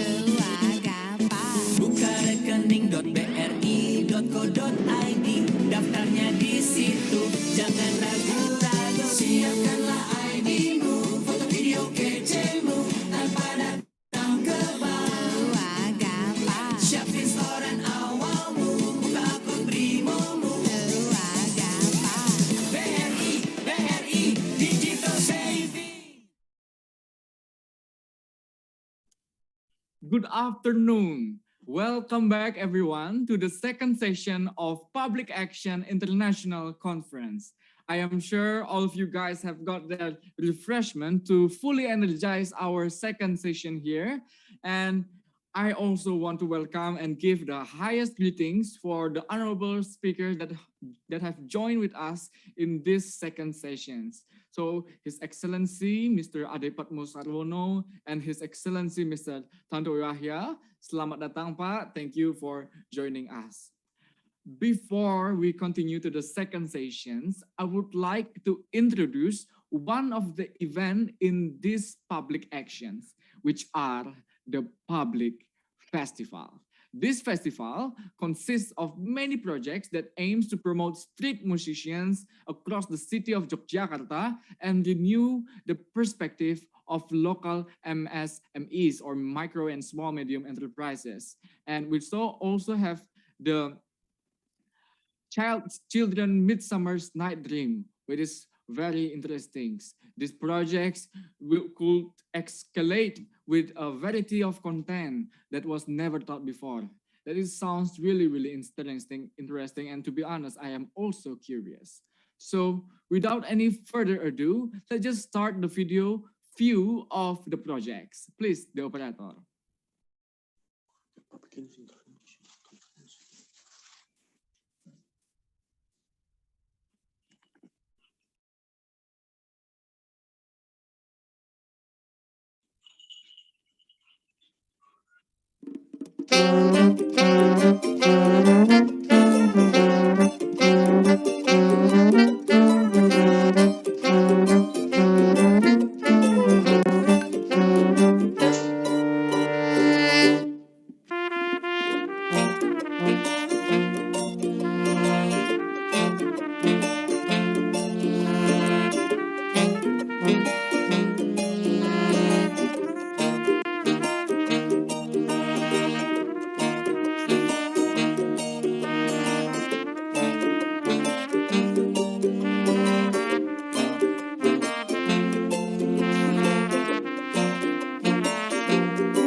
Recording in progress. Love can make it. Take my heart and please don't break it. Love was made for me and you.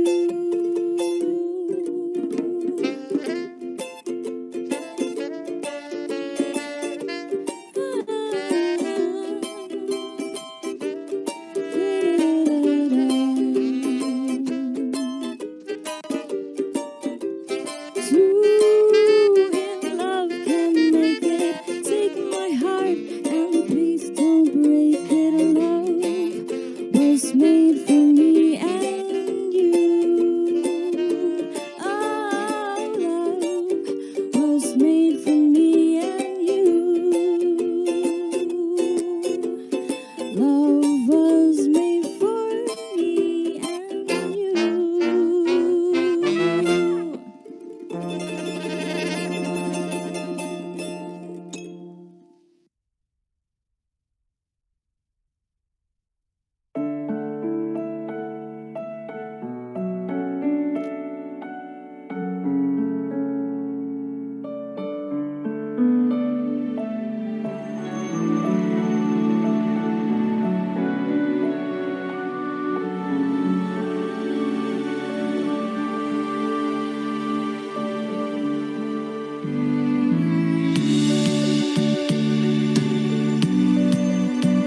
seperti dulu.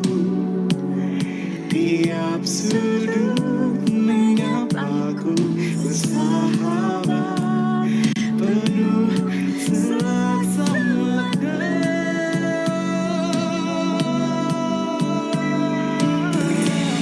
Terhanyut aku akan nostalgia saat kita sering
Wow, such a great video. I am speechless. Please give your best reaction for the video. And oh my God, there is just no medicine, got obat to cure how cool is the projects. And Public Festival has successfully transformed the face of the street musicians and also the local SMEs to something that is so incredible. Just like what Mr. Sandiaga Uno said before in the first sessions, our future backbone is to rely in the hand of youth and SMEs. Highest appreciation for Public Action Committee for creating the real action to make youth movement to the next level. Now, in making that youth movement to the next level, how we as the youth going to do it? How we as the youth to stand up, speak up, and take the movement? One of the best role model in youth activism is Melati Whitson, started her activism journey from Bye Bye Plastic Bags that has become a global youth movement.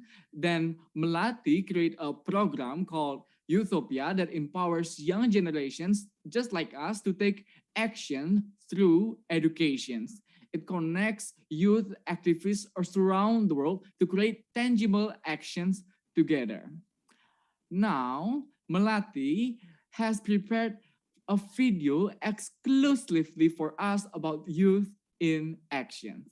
And now, without any waste, team operator, you may lead.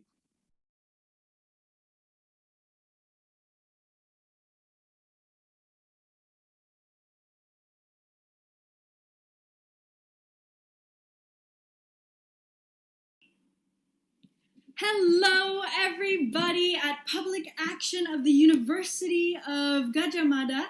Nama saya Melati. Hi, everyone. I am 20 years old and a full-time changemaker. I am recording this video for you today at the Utopia headquarters, Bye Bye Plastic Bags office, and I am so excited to share more with you. I have 5 minutes and 5 questions that I got from you of what you're curious to hear from me. So the first question is on youth empowerment. How do you define youth empowerment? Well, Utopia, the new project that I'm working on, is all about youth empowerment. So the way I would sort of define youth empowerment is a space or an experience where we truly believe in the value that young people have to add, and we are creating these open spaces for young people to become the best potential that they have. So youth empowerment for me is creating and experiencing for every single young person on this planet that feeling that they can have their voices heard, that they have a huge contribution to give back to the society. How do we identify and develop the youth sense of empowerment? Ooh, this is a perfect one because right here behind me, we have Youthtopia's Circle of Youth members. These are all empowered young activists, change makers around the world who have their own project, who have their own track record of change, and they are, you could say, empowered youth. Something that we all have in common is our sense of determination, a clear vision, and our leadership skills. I think this is really how we identify, but also core skills that we need to develop in order to feel that sense of empowerment as a young person. The third question, I'm running on time, guys. The third question is, why is it important for youth to be empowered and take part in activism? Well, this is another really great question. I think it's important for young people to be an active part in implementing solutions because everything is happening in our lifetime. But not only that, I think young people have this level of creativity and feeling of urgency that allows us to create new systems that work not only for business, but for the environment and for a global community for the better. So that is where I think the role of young people is so important, to be involved and take part in activism, because we challenge the status quo and we invent better systems, new innovative systems. Okay, the last one is, the fourth one is, to what extent is the role of youth in raising awareness and creating serious changes towards perpetual social issues? I think it kind of links closely to my answer previously. The role that young people have is this ability to accelerate change, right? Young people, we're not politicians. We're also not necessarily world leaders or scientists or experts, but we have this abundance of energy, motivation, determination, solutions oriented. So young people's role, I think, is really the ability to build bridges, connect the dots between all of these different institutions, and make sure that it's no longer just an announcement or a promise that we're going to take action, but the follow through. That is the responsibility and the role young people have to make sure that we are holding all industries, all government departments, all CEOs, general managers accountable, that we see the change we want to have actually take place. That's really the extent that the role of young people have today, at least from what I see in the work that I do with Youthopia, Bye Bye Plastic Bags, and all of these young people behind me. And I think we have to create more and more of these spaces where young people can feel empowered, because we'll start to see this positive ripple effect that young people have. We'll start talking to our neighbors, our parents, our teachers at school, and slowly but surely, one mindset change at a time, one heart change at a time, we will start to see a different world around us. So I challenge each and every one of you, if you are a young person, don't wait until you're older. Start today to take action. And if you are a teacher, a mother, a professor, a politician, a general manager, create those authentic spaces for young people to feel like they are included in pulling the solutions together. And in that way, we will create meaningful youth empowerment and a better future as an end result. So thank you for listening to my message. I'm 15 seconds over, but I hope that you have the message and the vision that us kids may only be 25% of the world's population, but we are 100% of the future, and that starts today, and it starts with everyone watching. Thanks. Wow, Melati. Such powerful words, isn't it? It gives so much energy and positive motivation for us. And this has made us even prepared to attend the second sessions, which will going to be very, very interesting. Yeah, don't forget, during the speakers' presentations, you could also send your questions through the Slido link, and we will choose the best questions of PIAC conference. And those who will win will get very interesting gift from our sponsor, Sari Ayu and BRI Work. Now, without any further ado, I would like to call our moderator, Miss Putri Wiantari. Hello, Kak Putri. Hello, Naraya. What do you think about the video? Yeah, like you've mentioned before, by watching the video, we could feel that the energy is indeed contagious. It gives us motivation as young generation to maximize our contributions and give our best to make an impact, even from the smaller thing. The motions for our surroundings. So yeah, it's such an interesting video to watch, and we learned a lot from her. Yeah. Yeah, this has made us even prepared to the second session. So okay, Kak Putri, let's start the second session. Thank you so much, Naraya. Hello, everyone. Welcome back with me, Putri Wiantari, in our second round of today's discussion session in Public Action International Conference 2021, entitled Emphasizing Public Value in Addressing Perpetual Social Issues, a Multidimensional Perspective. In this second round of discussion, we are going to talk wider issue about challenges, about opportunities, about the collaboration itself. And joined with us here today, two honorable speakers, Bapak Ade Padmo Sarwono and Bapak Tantowi Yahya. But before we begin, let me remind you, if you have any questions or comments during the presentation, please do not hesitate to type down your questions using Slido link. given by the committee in our chat box below. All right, without further ado, let me invite our first speaker in the second round. We have Bapak Ade Padmo Sarwono, Ambassador or Permanent Representative of Indonesia to ASEAN. I have to check the connection first with Bapak Ade Padmo Sarwono. Can you hear my voice clearly, Bapak? Yes, good afternoon. Good afternoon. I can hear you clearly. I hope my voice also, my sound and my video is also fine, hopefully. Yes, it's working really good.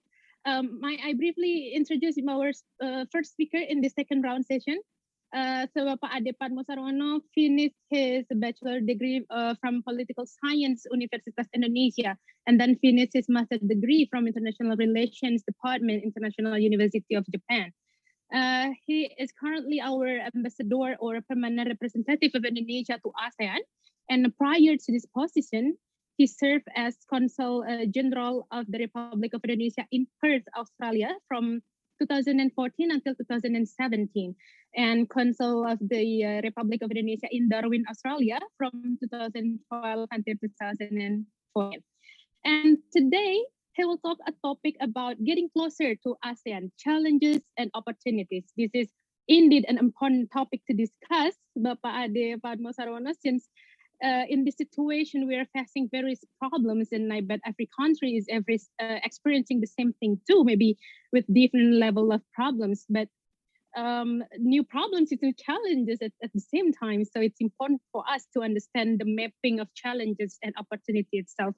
So Bapak Ade Padmo Sarwono, you have around 20 minutes to deliver your presentation, and the stage is yours, please.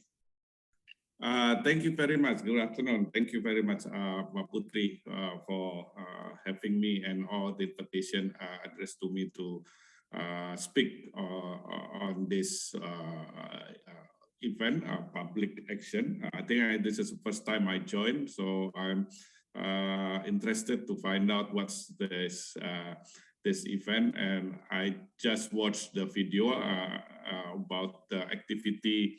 I think it's interesting and very energetic Indonesian youth and student on this to organize this, so I appreciate very much.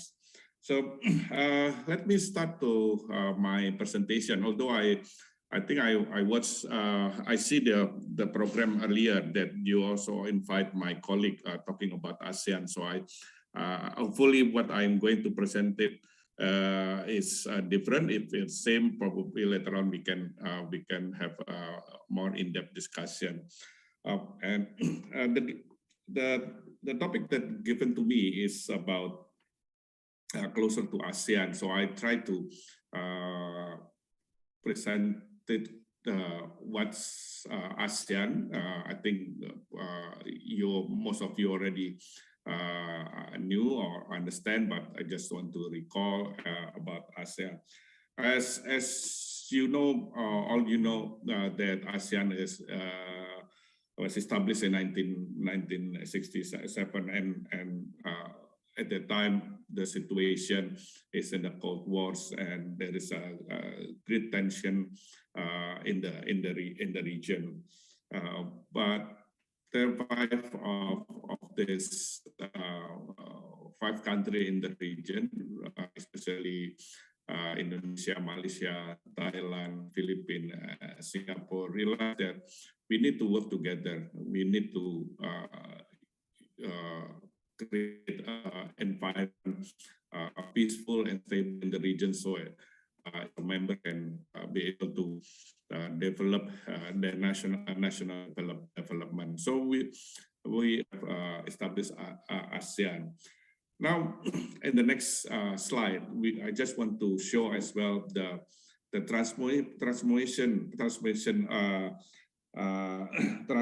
of ASEAN, because at the beginning when ASEAN established, it's not yet established by a declaration.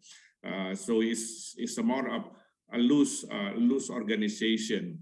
But at the beginning, we need to also have build confidence building among us, because as you know previously, even among us, we have differences and have a conflict. So it needs times to build confidence among and trust among the 5 members earlier. Then in 1976, we feel that we already have understanding among us and have a confidence and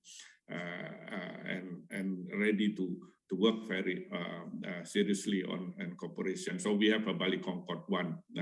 It's just one political treaty of amity and cooperation. So anything that any differences has to be settled peacefully and through dialogue. And those treaty also focus on cooperation, and then we agreed to also to have integration, regional integration, including in economic. Then we feel confidence after that in 2003 on the Bali Concord that we will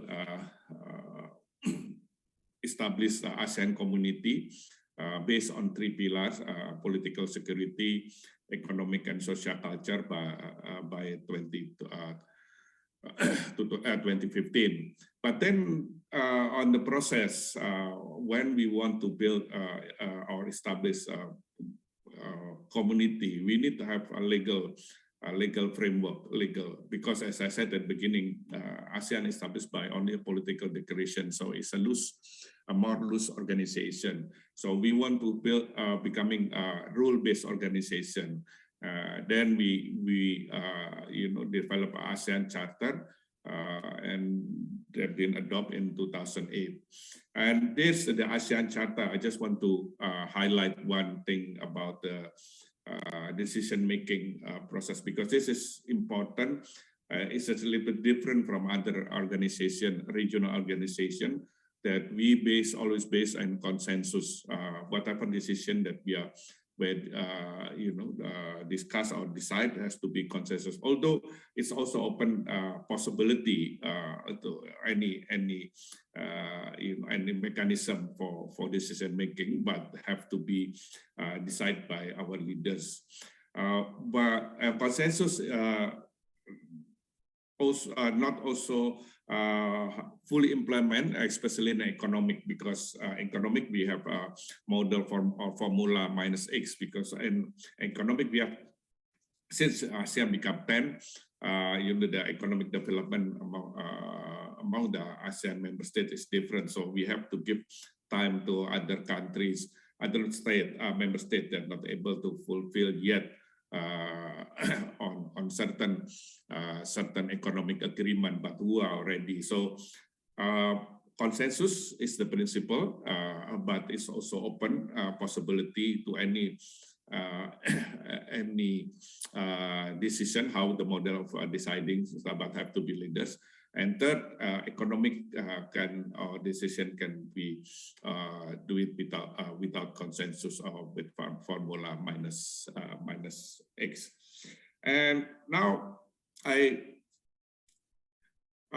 want to also show you that ASEAN after 54 years now, we also develop and establish cooperation with our external partners. Here in the next slide, we can see our external relation. In the center, in the center circle, we call the dialogue partners. This is a full dialogue partners that ASEAN has currently with Japan, China, ROK, Australia, New Zealand, India, Russia, US, Canada, EU, and just this year we also accept UK, since UK, last year they exit from EU. We also have the UN as our dialogue partners. The difference and the others is we also have sectoral partners, Turkey, Pakistan, Switzerland, Norway, and we also have development partners, Chile, Italy, France, Germany. Actually, there are several other countries who would like to be dialogue partners, development partners, sectoral partners. But we have to assess what's the mutual benefits that we can get from foreign relation. I will explain later on when we in discussion, question and answer later. There is also a Treaty of Amity. There's, as I said, in 1976, we have Treaty of Amity, TEC, and then it's open to other external partners who want to join. I mean, to exit to the TEC that follow the rules, the norms that ASEAN, put in interaction in the region. We also have regional organizations that interact with us: CELAC, ECO, GCC, Mercosur, Pacific Alliance, and SAC. And now in the next slide, from all those relations, what's the mechanism? How we build the mechanism when discuss engage with or interact with our partners. Once we have the ASEAN +1 mechanism. So, for example, ASEAN US, ASEAN China, ASEAN ROK, ASEAN Russia, ASEAN EU. We also have ASEAN +3. ASEAN +3 is ROK, China, and Japan. We have East Asia Summit, EAS, which consists of 10 ASEAN member states with China, Australia, China, Japan, ROK, India, US, Russia, and New Zealand. And we have a ASEAN Regional Forum, which is mostly 27, including, for example, not necessarily they have official status with ASEAN. I mean, like development or sectoral, but they are involved, in discussing about our political security in the region. So, for example, like Bangladesh, Sri Lanka, Mongolia, DPRK or North Korea is part of participant of ASEAN Regional Forum. Of course, the other is sectoral body. So with other sectoral bodies like economic, social, culture, there's also engagement. Now, the one that I want to explain further is a committee permanent representative. That's the one that I, my role here in the committee permanent representative or CPR. We meet regularly every 2 or 2 weeks around the year. But this is more on how we monitor and assess and as well follow up any decision by leaders or for minister. Besides talking internal ASEAN, we also engage with our partners that I mentioned in the early slide. The mechanism like Joint Cooperation Committee, CPR3 +3 Cooperation, EAS Ambassador, AMJ, Joint Sectoral Cooperation and Development. And the next slide, since we are talking about some social issue, there's a social issue that continue that ASEAN facing, of course, poverty, economic growth, how to maintain economic growth and sustainability. We also focus on environmental protection. Earlier, the video mentioned about plastic. We focus also marine plastic debris. And now with the situation in pandemic, we also focus pandemic recovery. And I just want to say specifically on the pandemic, although we still on the pandemic situation, on the health, we have a good cooperation among ASEAN member states. Nevertheless, we already prepare ourselves on what we should do in the post pandemic. So we already established or made ASEAN comprehensive recovery framework. And in the next slide, this document has been adopted last year by our leaders. There's a key principle approach and also objective for our effort in the recovery process. Hopefully, that the pandemic will end soon, but we never know. But we already prepared and already, in fact, some already in ongoing process on how we prepare ourselves for the recovery. Hopefully, everything can be implemented smoothly. Although there's now we see some of our member there is increasing of infected of pandemic of the COVID. And the curve is increasing, but we hope in a few months everything can be maintain low, so we can continue our effort in implement all those. So those are my my presentation. We have the opportunities. We have 10 ASEAN members. We have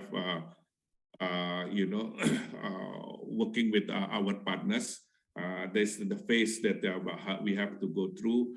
Reopening, recovery, and resilience. So not only that our frameworks not only about recovery, but also have to strengthen our capacity, ability for addressing any future possible pandemic or whatever. So this is the process. Now we still in the reopening state. Not yet in recovery, although some of element of recovery has been started, especially economic activity is already started, but it's not yet intense. But overall, we are confident that the plan that or the framework that we has been developed, we be able to implement. Of course, it's a bit gradually.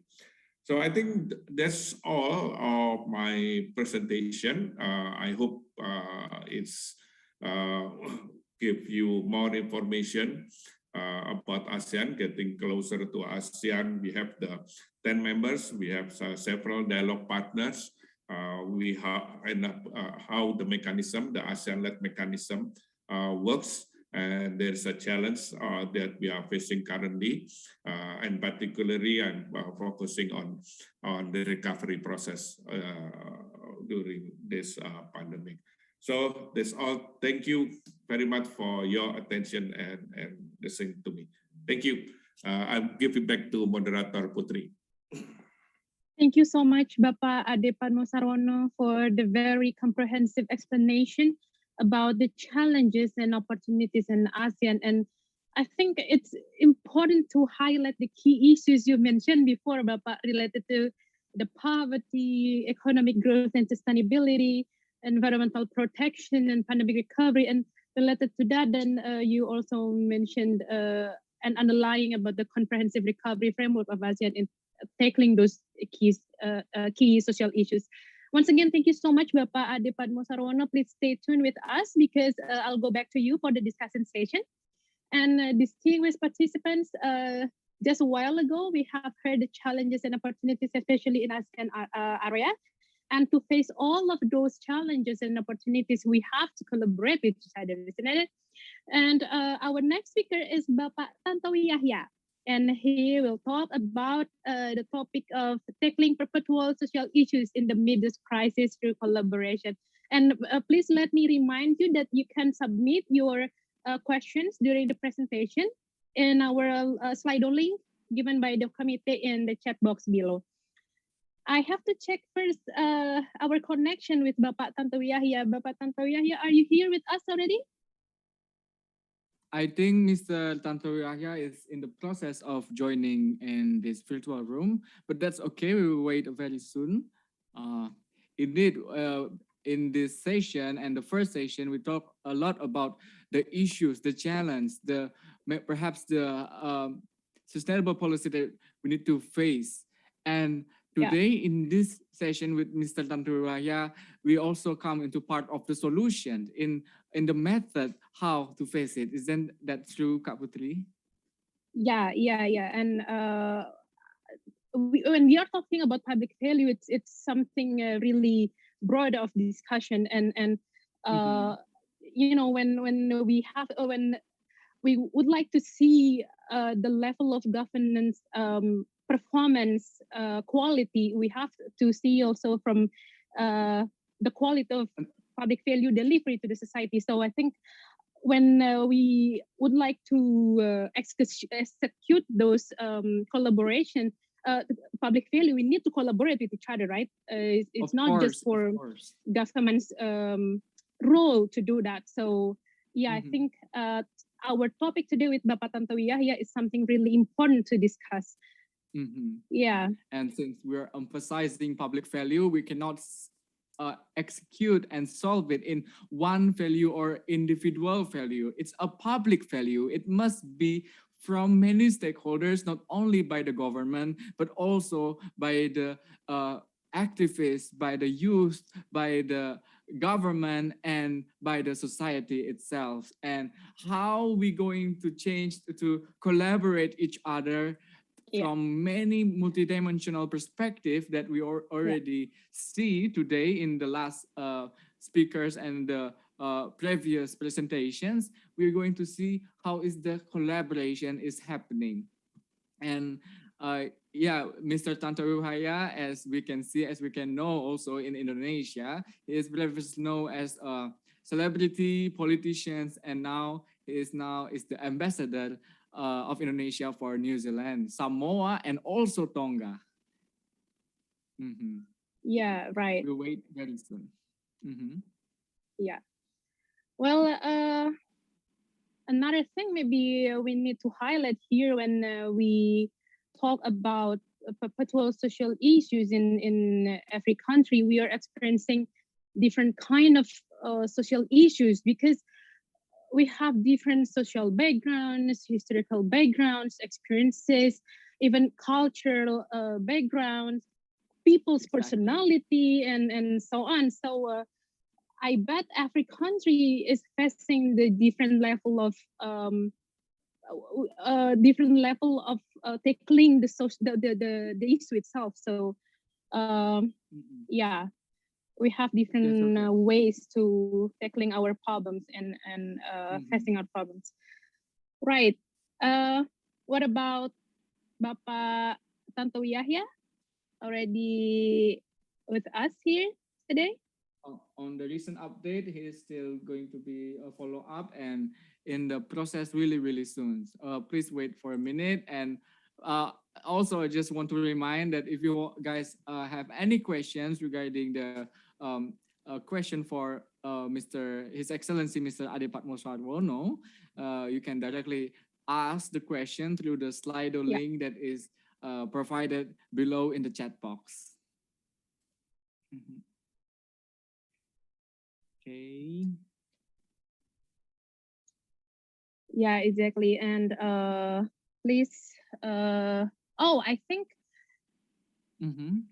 while we are waiting for Bapak Tantowi Yahya, yes, I think we just have a question answer session for Mr. Ade Padmosarwono. Yes. Okay. Yeah, we are. You may start. Bapak Ade Padmosarwono, are you here with us? Still here? Yes, I'm still here. I'm there. I'm here. Okay. Yeah. We are in our own position, right? Bapak Ade, I think we would like to have the question and answer session first with you while we are waiting for Bapak Tantowi Yahya. So we have several questions here already from the slide link. So this is the first question from Rizky from Universitas Gadjah Mada to Bapak Ade Padmo. The EU and ASEAN have both used economic integration and community building to foster and maintain security and further economic development. Can ASEAN become the next EU in the near future in terms of economic level and political level? So, Bapak Ade, what do you think about this? Thank you. Thank you very much. Thank you. It's a very good question from Rizky, honestly. You know, comparing EU and ASEAN, although at the state is different, both the regional organization, but different in the method and organizational work. EU, for example, is already full integration where part of the sovereignty has been already given to EU. For example, on economic, on politics, it should be given by to EU. So we have the EU more dominant. Although several countries still have their independence policy, but mostly it's already EU. ASEAN at the state is more sovereign of ASEAN member states. So we not pull our sovereignty. We still have our sovereignty, although in economic some part little bit given as we are more integrated and economically and trade. So if you the question whether ASEAN in the future can be like EU. Unfortunately, I don't have the crystal ball, but I leave it to you all as the young generation. When ASEAN continue develop in the future, and you as the future leaders of this country, Indonesia, with our beloved country, and also in the region, then you will think whether it's necessary that ASEAN has to be develop further like EU or maintain like this. So I cannot say whether ASEAN will be like EU model. I leave it to you. But currently, as I just say, we remain maintain as individual sovereign state. Of course, we are ready to work. And economic some part of our policy given to ASEAN to be able to more integrated. So this all my answer. Thank you. Thank you, Bapak Ade. Hope your answer can satisfy Rizky from Universitas Gadjah Mada. And another one, Bapak Ade from Aya, still from Universitas Gadjah Mada.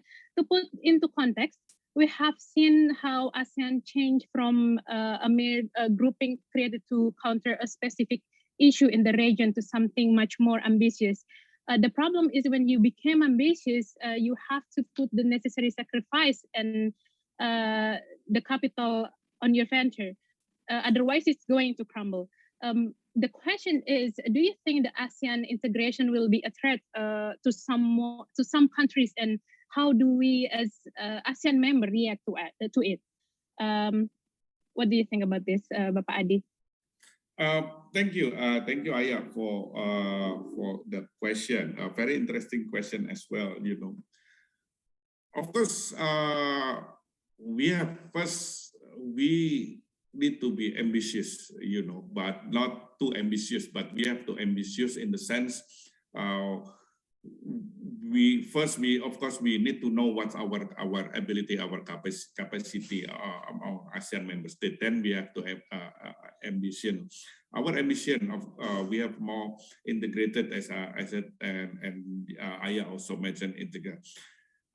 But then Aya, I think the question from Aya, if I try to understand, is what's the consequences? You know, the consequences if you will become more integration, and also what's probably the challenge. Yeah, the consequences. Each of us have to be some of our. We need to have a sacrifice. Of course, a national interest is important, you know, but sometimes national interests are not able to be. It's challenging to achieve, and rather than we build, you know, our regional interests. So the sacrificing that some of our mandate or our authority given to the region, to all that can be becoming regional interest. That's the consequences that we have. The challenge that we are facing now, you are probably already learned about each of ASEAN member states. The states of development, each of us is different. Some is very developed, like Singapore and Malaysia and Indonesia, but others are still less developed, like Cambodia, Laos, Myanmar. So this is the challenge,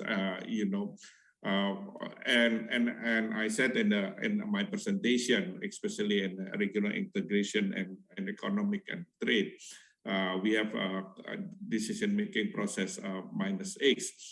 So who country who already well developed have to pursue the more and regional integration, but the less developed have to follow but they have to commit. I said -X doesn't mean that X is forever. They have to decide. Okay, I can do it in 2 or 3 years. So the X doesn't mean forever. There has to be a timeline. So this the challenge. Of course, this it is slowing down. Sometimes slowing a little bit slow in the regional integration, but. So far, we are on the right track, and especially now with the Industrial Revolution 4.0, everybody use digital, and more digital will be used, and especially the young generation is more familiar with digital. So this more integration can be realized, of course, in a gradual process. Thank you. Thank you so much, Bapak Ade, for the answer, and thank you thank you, Aya, for the question as well. I just got the information from the committee that Bapak Tantowi Yahya is here with us in the Zoom already. May I check first, Bapak Tantowi Yahya, are you here with us? Can you hear my voice clearly? Yes, I'm here right now. I just joined the presentation from Ambassador Ade. It's very, very insightful. Good afternoon, Bapak Tantowi Yahya. Hope you are in a good health, even in the midst of the pandemic situation. And thank you for joining today's session. Thank you. Thank you for inviting me. Yeah. Distinguished participants, just a while ago, we have heard the challenge and opportunities, especially in ASEAN area with Bapak Ade. And to face all of the challenge and opportunities, we have to collaborate with each other. And now here we have Bapak Tantowi Yahya, and he will talk about the topic of tackling perpetual social issues in the midst of crisis through collaboration. So yeah, ladies and gentlemen, as maybe most of you already familiar with, Bapak Tantowi Yahya is ambassador of Indonesia for New Zealand from 2017 until now. And prior to this position, he started his political career as member parliament in 2009 until 2014, representing South Sumatra, and then re-elected representing Jakarta in 2014 until 2017. And currently, he is also a roving ambassador of Pacific region from 2020 until now. And today, he will talk a lot about tackling perpetual social issues in the midst of crisis through collaboration. And without further ado, Bapak Tantowi Yahya, you have 20 minutes to deliver the material, and the time is all yours. Please. Okay. Wow, very generous introduction about me. You make my day. Thank you. How do I address you? Aya or Putri? Putri. Oh, Putri. Putri. Yeah. Okay. Thank you, Putri. And first and foremost, I would like to thank the committee for inviting me to speak.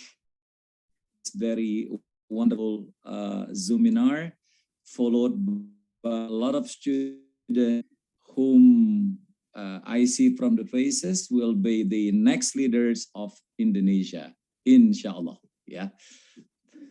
Thank you very much. So I have three questions from the committee that I have to answer in about 20 minutes. So the question that I received is, what is the main challenge in tackling social issues in this modern era, especially with the ongoing pandemic and the differences on the way to tackling the pandemic based on your experience as an ambassador of Indonesia in New Zealand? All right. So, my dear friends, I have been Indonesian ambassador to New Zealand for almost 5 years now. I arrived here on April 2017. And before becoming ambassador, as you know it very well and pretty well for some of you, I was member of the parliament for almost 10 years, in which my concern remained the same, which was foreign affairs. So I thank the president, I thank the presidents and also our Minister of Foreign Affairs for giving me a chance to become ambassador and posted in a country where Indonesia has many challenges. So despite of these countries being very small in comparison to our country, New Zealand has only 5 million people living in two islands, North and South Island, compared to Indonesia, a country with 270 million people living in more than 15,000 islands. But then we have issues that we have to tackle here.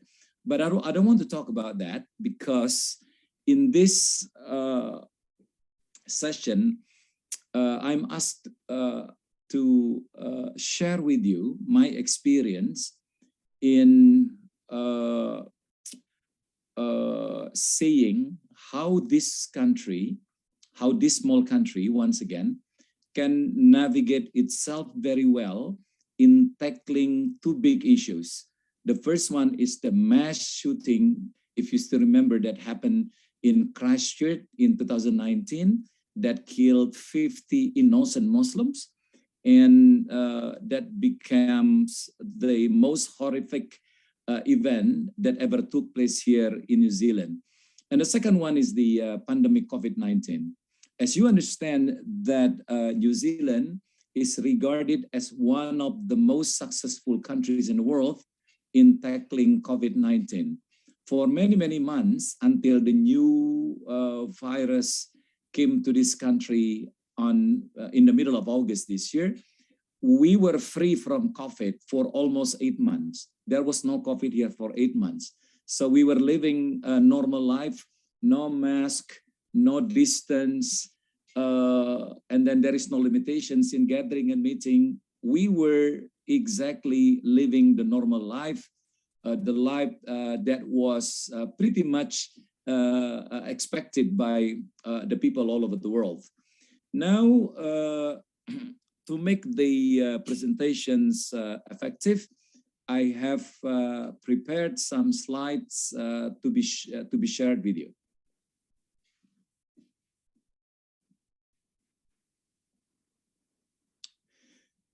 So the title of my presentation is Tackling Perpetual Social Issues in the Midst of Crisis Through Collaborations. I guess this topic is very relevant and very timely because all countries in the world are experiencing the same crisis, which is health crisis. And actually, it's no longer a health crisis, but the dimension is very much wider than the health itself. So the COVID-19 pandemic crisis is not only about health, but it's also about economy, it's also about socials. So it's a multi-dimensional crisis, so to say. The first, yes. Now, I would like to repeat the question that I received from the committee. The first one is that, what is the main challenge in tackling social issues in this modern era? And the second question is that, what are the differences in the way New Zealand tackled the pandemic compared to the rest of the world? And the third one is, what is my view as an ambassador to New Zealand? Ladies and gentlemen, my dear friends, I am very fortunate to be an ambassador in New Zealand when this country experienced two big crises, like I said earlier. The first is the terrorist attack that happens in 2019 in Christchurch that killed 50 innocent Muslims. And this country managed the crisis very, very well. And the second one is the pandemic COVID-19. It's very interesting to learn how this country, I'm talking about the leaders and the people, can navigate themselves in to tackle this very big crisis so that they can be announced as one of the few countries in the world which are labeled as the COVID-free country. Now, in this very limited time, I would like to share with you the key issues behind the success of this country. All right, if we talk about COVID-19 crisis, like I said earlier, it's not only a health crisis, but the dimension is much wider than that. It's economic, it's social, and health crisis itself. So it really makes sense, my friends, if all leaders in the world have trouble in navigating their governments and the countries towards this crisis. First, because this kind of crisis never happened before. And the second, there is no perfect solutions on getting out from this crisis. So all governments in the world, when handling this crisis, they are based on trial and error basis. But anyway, there are some countries in the world, including New Zealand, that can navigate this crisis very, very well. So in the crisis like this, there are three crises, I can say that, three crises that a country should face. The first one is the economy.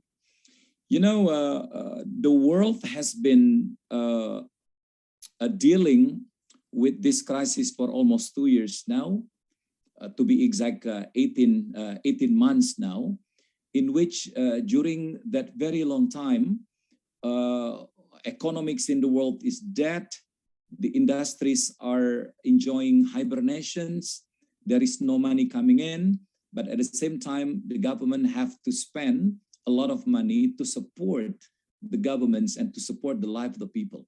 So you can imagine here how horrific the situations faced by all governments in the world, including Indonesia. When we talk about economy, you talk about unemployment, you talk about hibernations of most of the industries, no more tourisms, no more manufacturing in a big scale. So this is really, like I said, a very horrific situations that each and every country in the world has to face. I'm telling you about New Zealand. One of the backbones of the economy of New Zealand, beside agriculture, is tourism. Now, for almost 2 years, New Zealand has closed its door to all visitors, all visitors around the world. So at the same time, there is no tourists that come to this country for almost 2 years. So you can imagine a country that relies so much on the tourisms suddenly close its door and makes no tourists coming to this place. So you can easily say that the tourism industry is dead. I can say that, but it's not dead in the way we see it, because this country luckily can still rely their tourisms on the domestic tourists, even though the income that comes from the domestic tourism is not as big or is not as much as the one that is originating from the international tourists. If you look at our country, if we look at our country, you can see that most of the industries in our countries are also experiencing hibernation or slowdown in their productions. First, because of the domestic consumptions experiences a very significant drop, and also there has been a slowing demand for export. And this result, the economic situation in Indonesia becomes a big burden for our government. And the second challenge that a country or a government will experience from the very long pandemics like what we have right now is the politics. As you understand that opportunities for certain groups to question the government in order to gain political benefits. So this thing does not only happen in Indonesia, but also in New Zealand.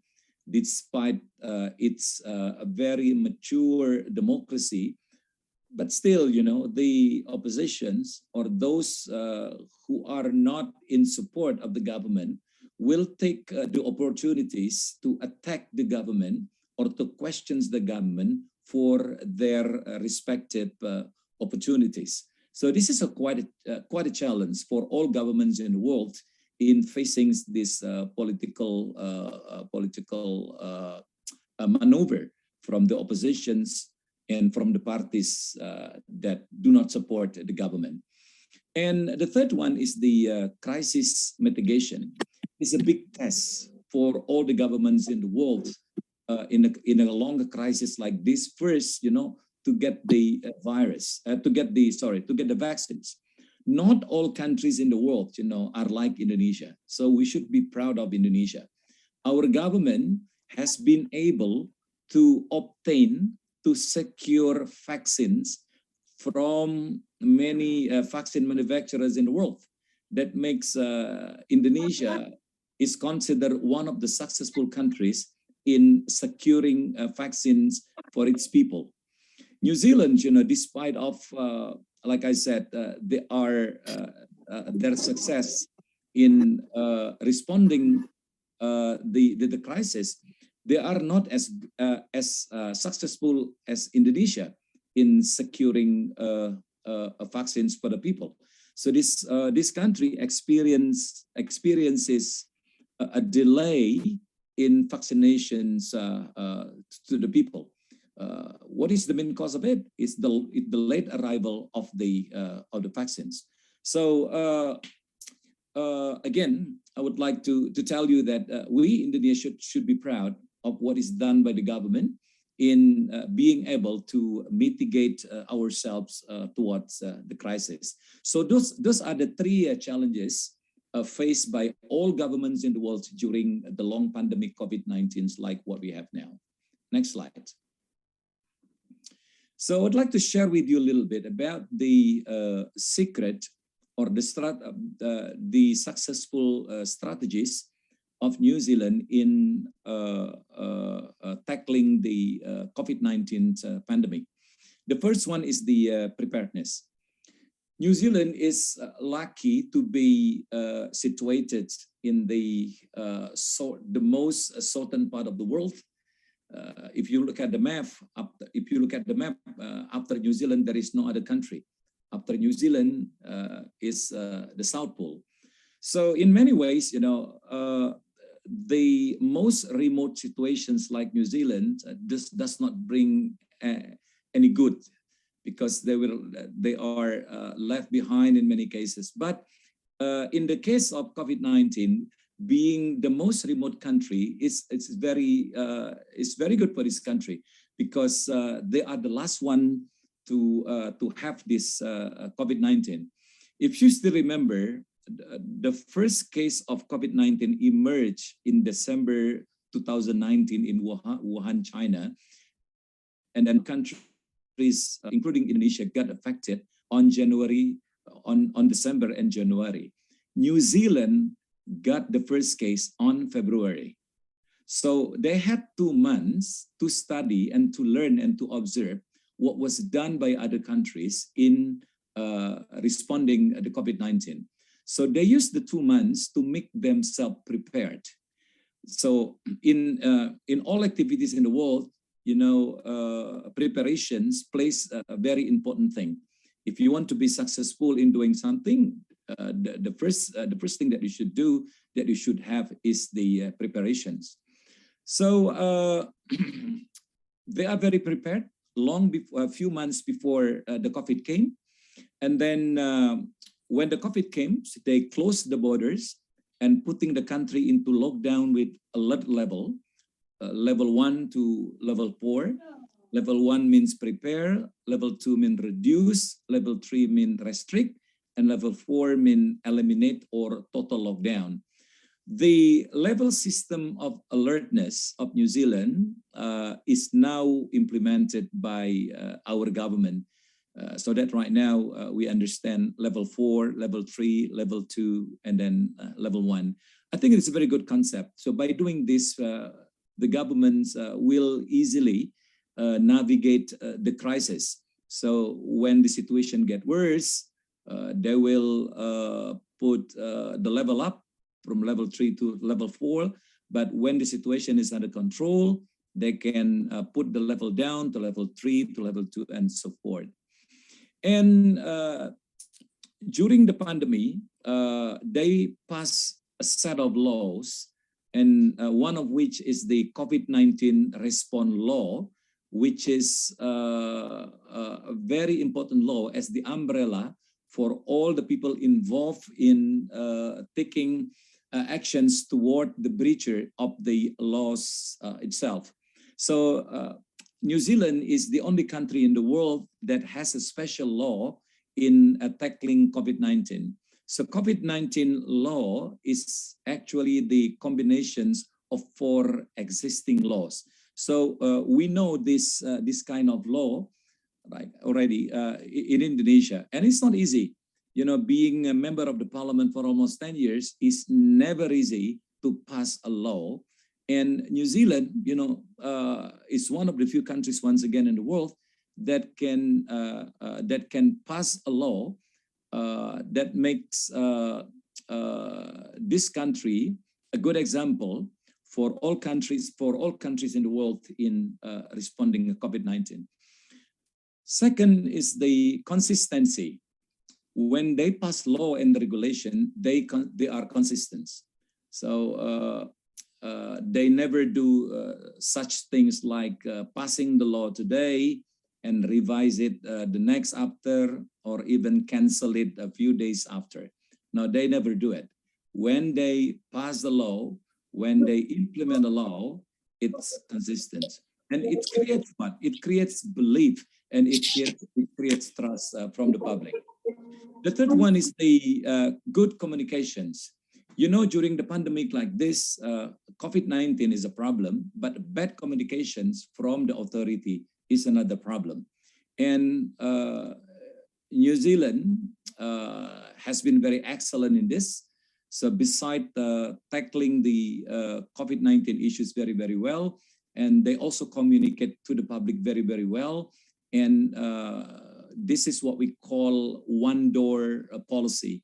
So those who make communications to the people have always been the same person. So it's the Prime Minister herself, accompanied by the Director General of Public Health.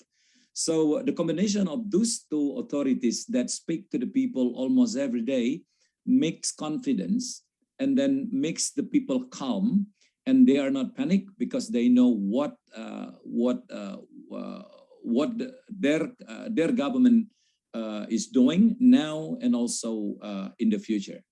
And the fourth one is the public participations. Everywhere in the world, whenever you have a crisis like the pandemic, COVID-19 pandemic, the government will never be successful without the support from the people. And the government of New Zealand succeeded to make a team of 5 million. As you remember, that 5 million is total populations of the people. So they can make a team that consists of each and every one here. So each and every one here in this country is responsible for handling whatever they can do to help the government navigate this crisis. and get out this crisis as soon as possible. So those are the 4 secrets, if I can say that, behind the success of New Zealand in tackling COVID-19 pandemic. Next. Now, the last one, I guess. Next slide, please. Yes, this is the my view as an ambassador. Speaking about COVID-19 response, the key to New Zealand's success is the communications. COVID-19 is a problem, but inadequate public communication is another problem. Therefore, finding the balance in tackling the pandemic as well as having a sound public communication policies is critical, and this is where New Zealand has excelled. And that is the first lesson that I learned from New Zealand. The second one is about democracy. Indonesia is a big country, a country of 270 million, 70 million people, and we are acknowledged as the 3rd largest democracy in the world after India and United States. But being a big country like Indonesia, India, and also America, we find many things that we have to learn from a small country like New Zealand, especially one of which in democracy. The effective democracy is not only about making noise or making a public debate.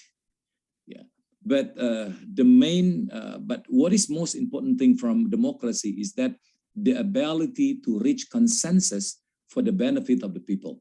And this is what I learned from New Zealand. Their democracy is very effective, very productive, and very mature.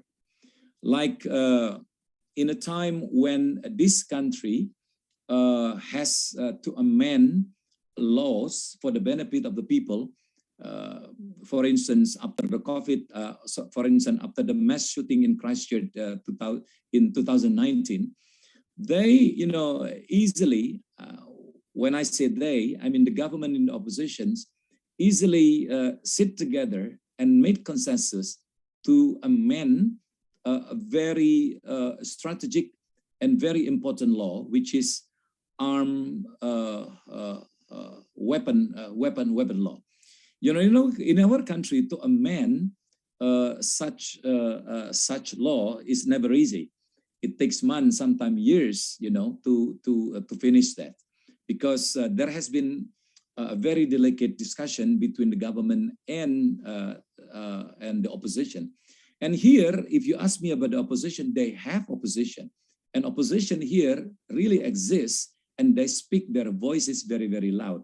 But when it comes to the benefit of the people at large, they easily get together and reach consensus. And this is what I call maturity in democracy that we learn from a small country like New Zealand. So, yeah, back to you, Putri. All right, thank you so much, Bapak Tantowi Yahya. What an interesting view from you, and you were underlying about the 3 main challenges in tackling social issue in this modern era: economic, politics, and crisis mitigation. And you also, we can learn from your presentation that about New Zealand's approach in facing COVID-19 situation, and it becomes one of the best countries in the world that successfully managed the COVID-19. And I think it is important to highlight the terms of public participations, like you've mentioned before. From your explanation, we can learn that there is no single player in tackling perpetual social issues, and we need to collaborate with every element of the society, and it's not just government's role. And also the key word that you mentioned about the good communication, because with a great quality of public communication, we could influence decisions, we could motivate change. So yeah, thank you so much for an extensive explanation from you. I think we will go directly to question and answer session with Bapak Tantowi Yahya. So the first one is coming from Rahma from Universitas Gadjah Mada. all of kinds of collaboration are fraught with the risks of miscommunication, especially when they are intercultural.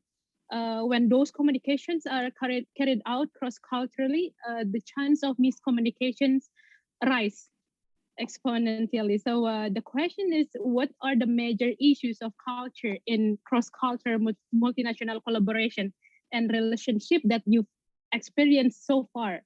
And how did you overcome it? Yeah, I think it's much related with your position now, Bapak Tanto Yahya, as ambassador of Indonesia for New Zealand. How you overcome cross-cultural issues when you were executing collaboration in tackling social issues? What do you think about this, please?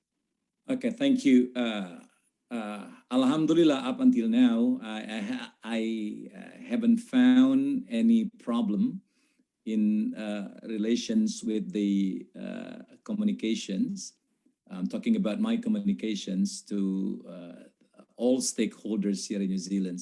So the most important thing in communications first is the contents of the informations that I would like to convey. And the second is the how you convey the informations to the public. If you have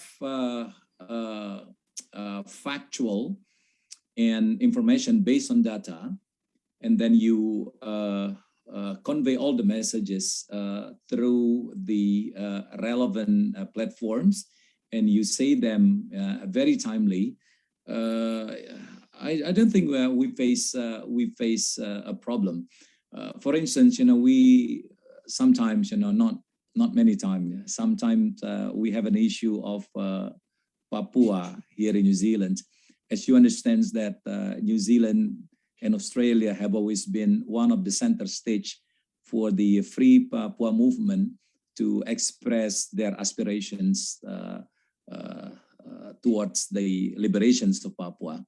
And it is our job, as the ambassador and the staff of our embassy in all the Pacific countries to respond the sentiments in a very timely, in a very good manner. And so far, like I said, for the last 5 years, we can handle the issue very, very well. And yes, I agree with you, Rahma. Diplomacy is all about communications.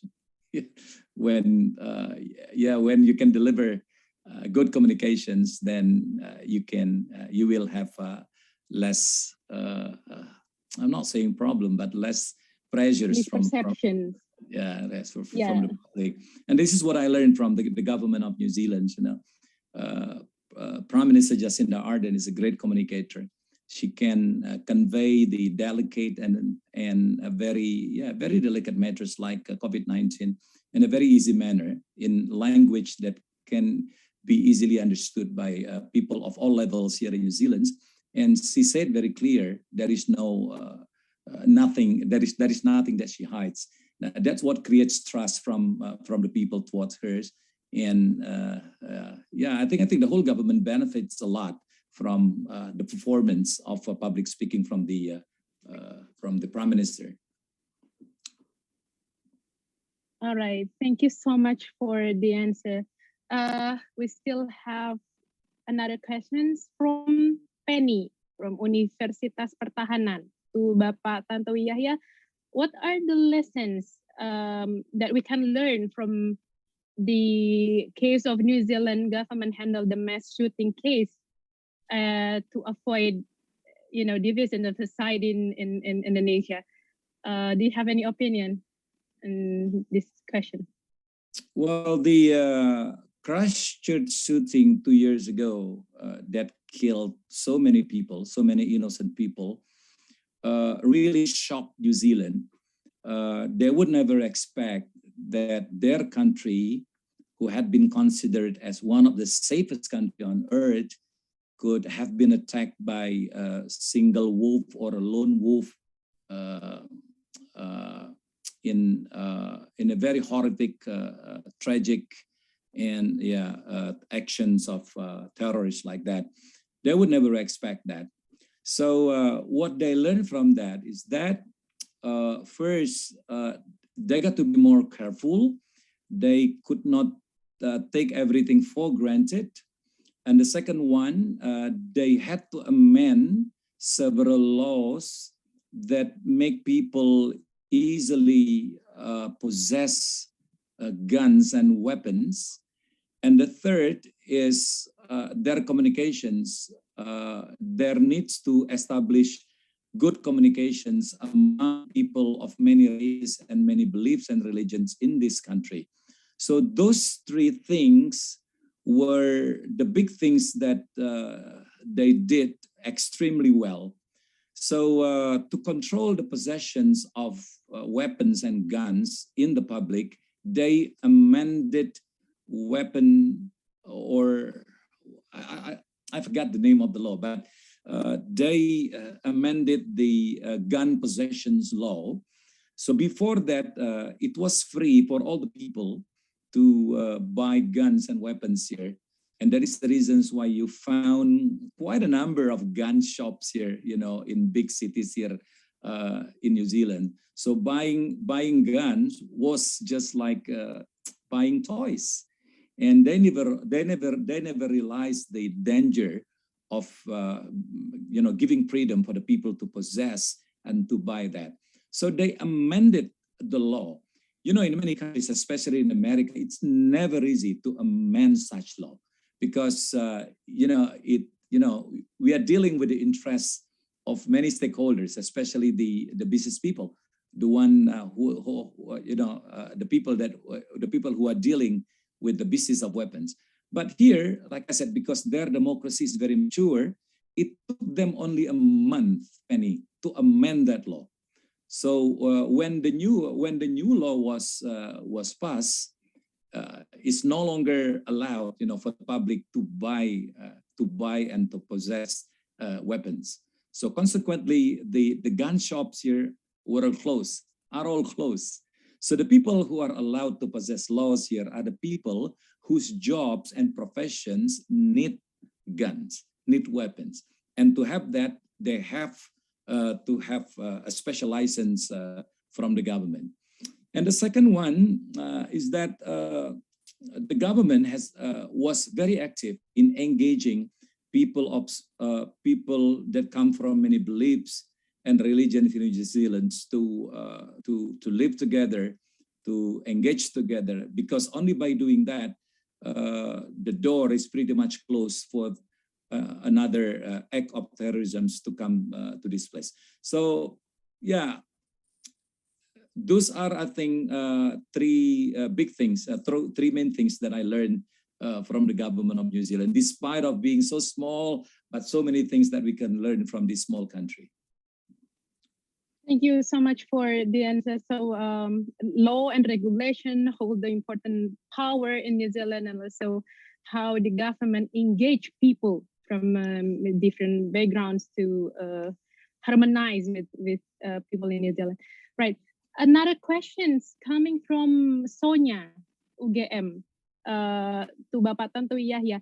As we all know, New Zealand's relationship with Indonesia has its roots in the Indonesia's independence struggle. New Zealand was one of the first countries to recognize the new republic on its proclamation in 1949. Also in 2015 marks the 40th anniversary of dialogue relations with New Zealand and ASEAN, in which Indonesia is founding member. And today they are good and growing trade relations, while cooperation in other fields, especially tourism and education, is increasing between Indonesia and New Zealand. And the question is, how does this bilateral relationship between these two nations could affect and be utilized to create a stronger ASEAN? That's the question, Bapak Tantowi. Okay. What do you think about this? Thank you, Sonia, for your questions. Yeah, you're right. You have a great knowledge about it. New Zealand is one of the few countries in the world that recognize the independence of Indonesia.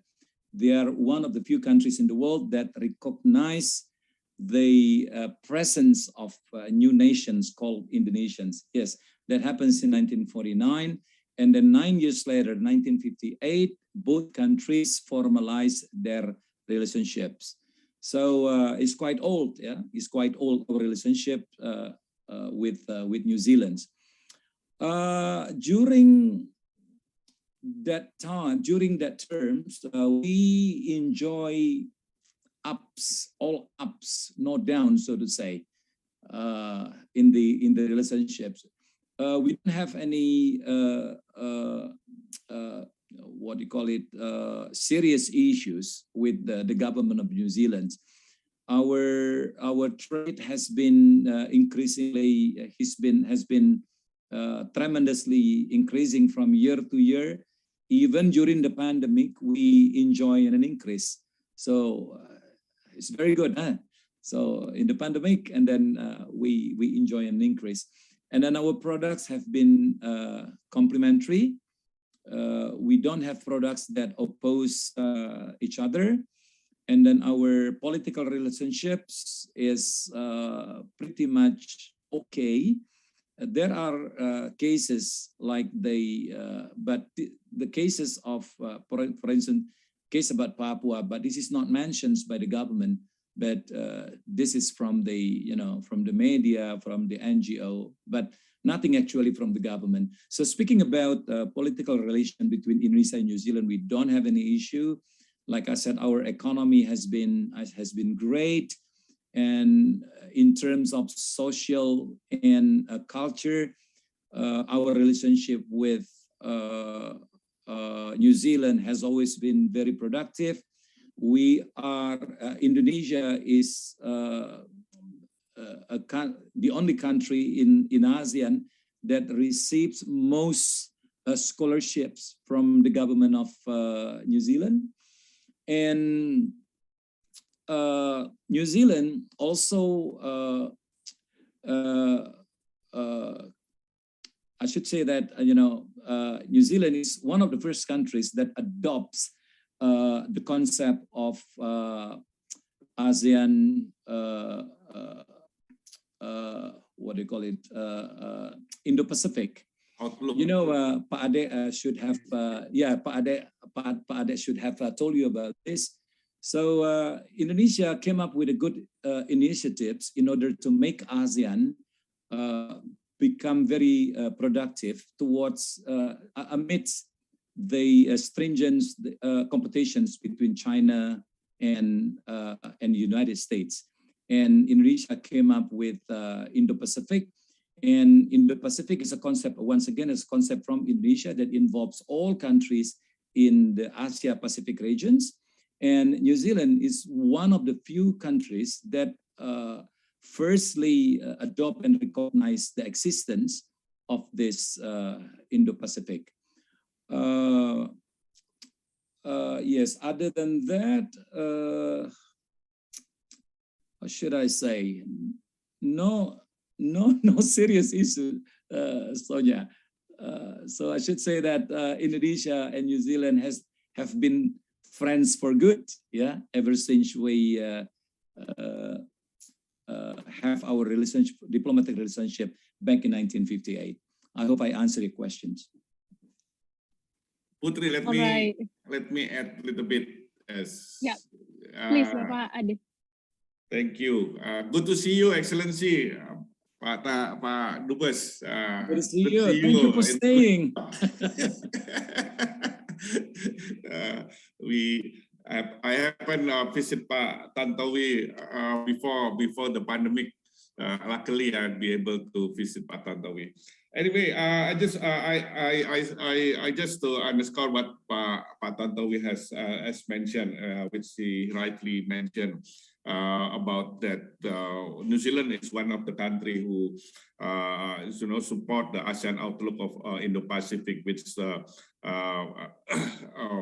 a set of principle how we interact in the Indo-Pacific, and also what's area cooperation that can be developed in making the region peace, stable, and prosper. I just add another one, that ASEAN and New Zealand, we have the comprehensive plan of action. Tanto also rightly mentioned, that New Zealand is providing a lot of scholarship for ASEAN and Indonesia. The allocation for Indonesian is one of the biggest one. So we have good relation with New Zealand in the framework of ASEAN cooperation. We also have several other area cooperation, marine sustainability, because New Zealand mostly focus on environment and climate change. So we focus on this cooperation while we can learn from each other how to address environment issue. So I think that's I want to just to add a little bit. Thank you. Thank you so much. Thank you, Mr. Ambassador. Thank you so much, Bapak Ade. Thank you, Bapak Tantowi. That was our last questions actually for today's session, Bapak Tantowi. And thank you so much. Hope our discussions and your answers could satisfy the questions coming from our participants today. And we had a very great discussion session in the second round with both of you. And we finally come to an end of our discussion session. And let me just give you a brief conclusion from what we got from today's discussion.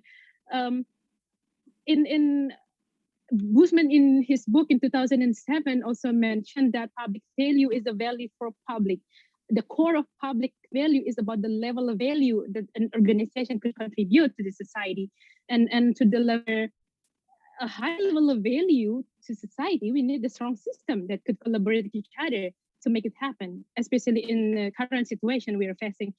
And it's not just about government's role, but we need a bigger teamwork coming from many elements of the society to create an innovative way to maximize public value delivery, to tackle various global problems and contribute to the common good for the society itself.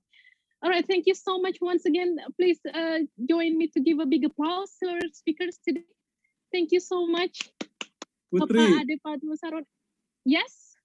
I'm sorry, I just read a message that I was reminded by the administrator that my time was up. Sorry about that. I didn't read that. So sorry about that.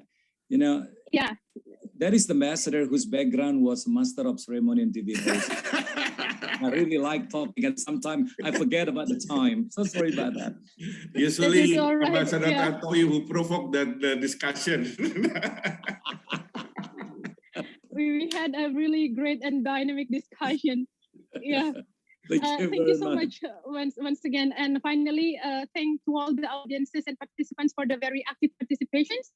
Hopefully all the information that we've shared today would be useful for all of us. And please keep healthy, stay safe, and I'll see you on another great opportunity. And for further schedule, I'll give it back completely to the host.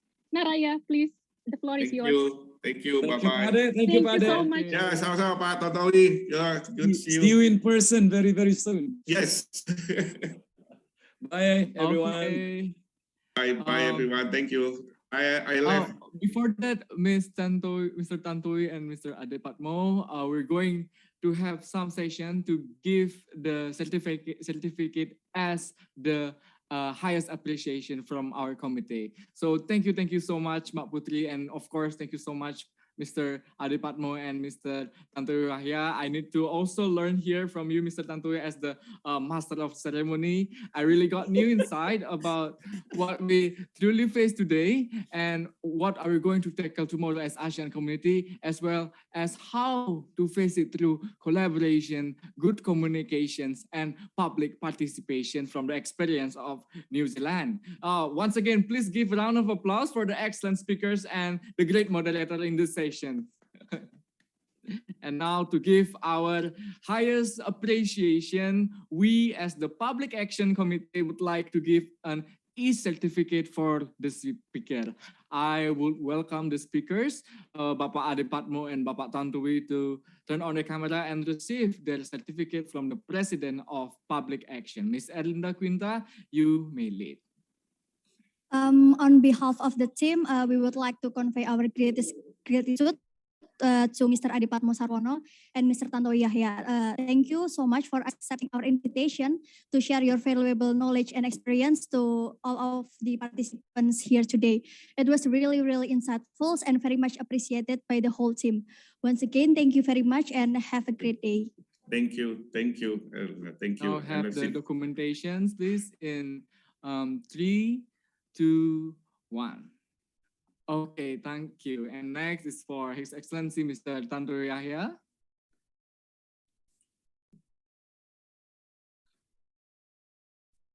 Okay, thank you so much, Mr. Tantowi Yahya. We have the documentations in 3, 2, 1. Okay, thank you for the speakers. I really got many insights. And Mr. Ade and Mr. Tantowi, if you have any other agenda after this, you may leave this virtual room. But if you don't have, you can also join us in the next agenda. Okay. Thank you very much, Naraya. Should be leaving. It's Saturday evening here in New Zealand. It's already okay. 8:30. Time to enjoy the weekend. Thank you. Yeah, enjoy the weekend. Okay. I also left. Thank you. Okay. Okay. Goodbye, everyone. Bye. Thank you. Keep safe and Bye. healthy. Thank you so much, sir. Okay. Now, just before we close this conference, I believe there is one session that all of us is waiting for. It is the AIPC winner announcements. And this has been a very impactful week, starting from the first day of open registrations until the day that we today finally announced the winner. And to remember what we have been through, now let us see the public action recap video. So please, the team operator, show us the video.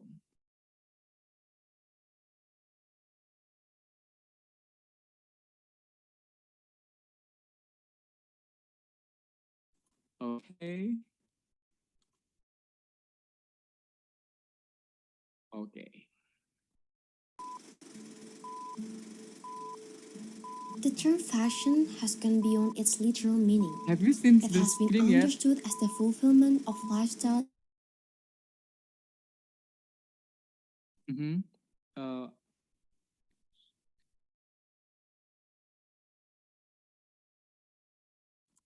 Please wait for the technical issue.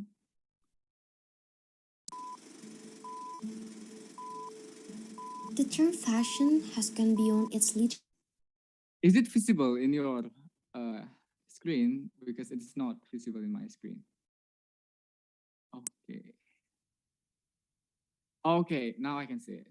Please start the video.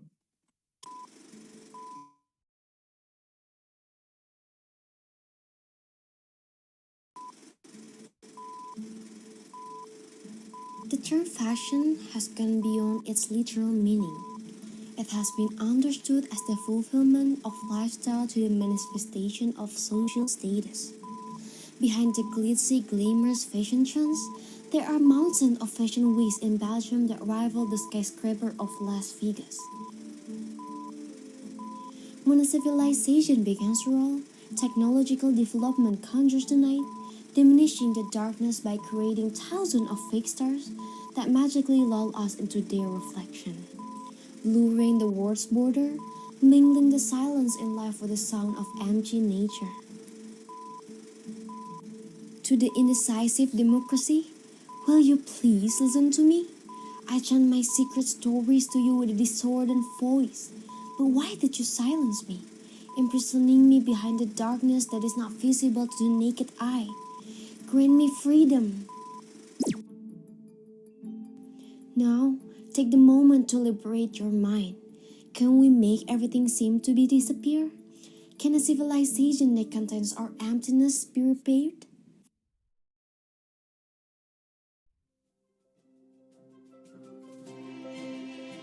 The innovative policy is something that we are working on in an effort to advance human civilization. When the earth is destroyed, then the human mind should be in charge of it. Perhaps the question that we should be answered concurrently is, what kind of life we will inherit. Day to day is the result. Policy is the process. Together we'll raise our hopes, trying to reveal the alpha and broadening the perspective. Policy is a shared process which accompanies expectation. This is the process that is declared to be a problem solver, a series of processes that are able to become the roots of growth for the fashion world, sowing hopes for civilization that are covered by the people whose eyes are blinded by personal interests. Halo semua, namaku Ken. Halo, perkenalkan nama saya Maria. Halo, nama aku Nisa. Halo, nama aku Antoro. Harapanku untuk Indonesia adalah anak-anak bisa sekolah tatap muka lagi dan COVID-19 segera hilang. Ini desa dan kota saya ingin bebas dari corona dan saya bisa jalan-jalan naik pesawat. Harapan aku semoga Indonesia cepat pulih supaya aku bisa sekolah offline lagi dan semoga ekonomi Indonesia cepat pulih supaya aku bisa jajan. Cita-citanya mau jadi tentara. Terus aku mau bebas corona. Aku mau bebas corona. That's it. We have to keep dreaming, because dreams are infinite elements that can penetrate the boundaries of the imagination.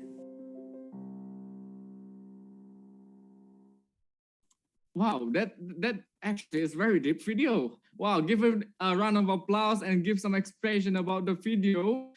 What a wonderful video. And I know this series of events is full of experience. It may be an exciting time to preach or an exhausting time to prepare the perfect paper.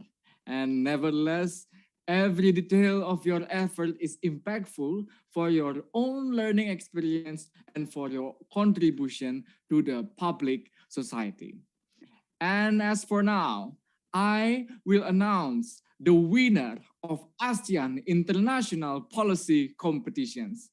With the pitching and the paper, the judges and the committee have been through a very, very long considerations process to finally decide who is the winner of this prestigious competitions. Now, first, for the ASEAN Economic Community of Fast Fashion Issue, the winner is, please have a drum roll here, Neomode! Congratulations for Neomode. Hello, Neomode, are you here? Do you here with us? Please turn your on camera and give some expression of your winning. Yes, thank you, Naraya. Okay. Okay, would you like to express something? Yeah, actually, there's a lot.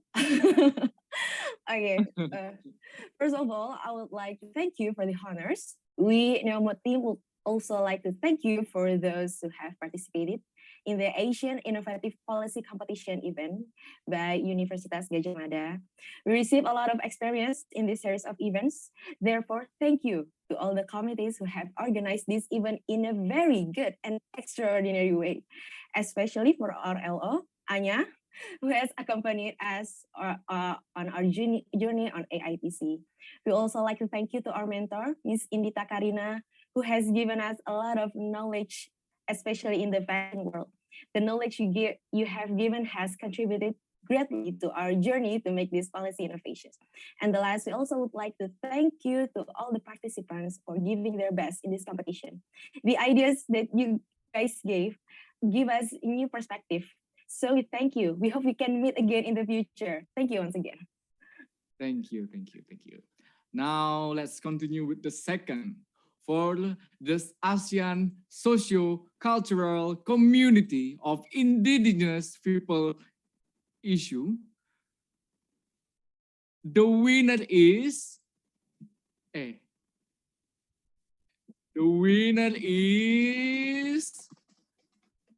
Makara Jingga. Congratulations for Makara Jingga. Hello. Congratulations. Thank you very much. Hello, Anggi. Would you like to give some expressions? Such a relief, doesn't it? Okay. Thank you so much, Naraya, and all the committee. Good afternoon, ladies and gentlemen. It is such an honor for Makara Jingga to win this category. And also, we want to say thank you to all the judges and our mentor, Kak Muki Trenggono, who gave us much feedback on our idea about Indigenous people's empowerment.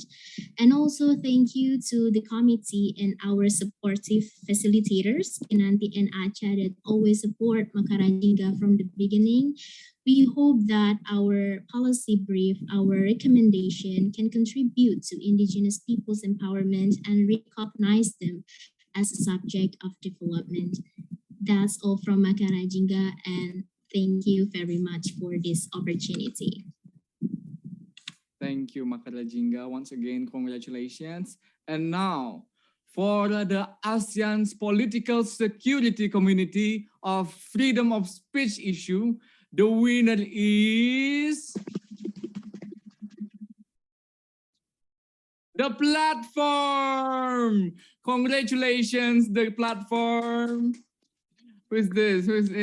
Can you show Hello, yourself and Dylan. express something? Okay, Well, Aradi Prianto and friends, would you like to hello. express something? Yes, we are very grateful for the opportunity and would like to say thank you to our mentor as well, Kak. Ryan. He helped so much with this. And yeah, so first time in a competition like this, and very glad that we won. But I think at the end of the day, what's most important is, to gather all the people, who care about issues in our region, the issues around us. And at the end of the day, and like an event like this, I think that's the most important thing. Winning is second, but sharing is the first thing. Yes. Thank you so much. Yes, exactly. Wow, once again, congratulations. And now I would like to welcome our president, Mbak Erlinda Putri, to give the certificate for each of the winner. Please, Mbak Erlinda.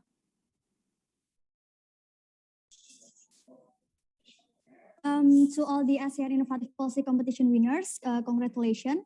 From a number of papers and presentation, the judges were impressed with your team's qualification. Thank you for showing and voicing out the critical thinking of youths. And also thank you for indirectly contributing to tackle perpetual social issues that is happening right now at the moment.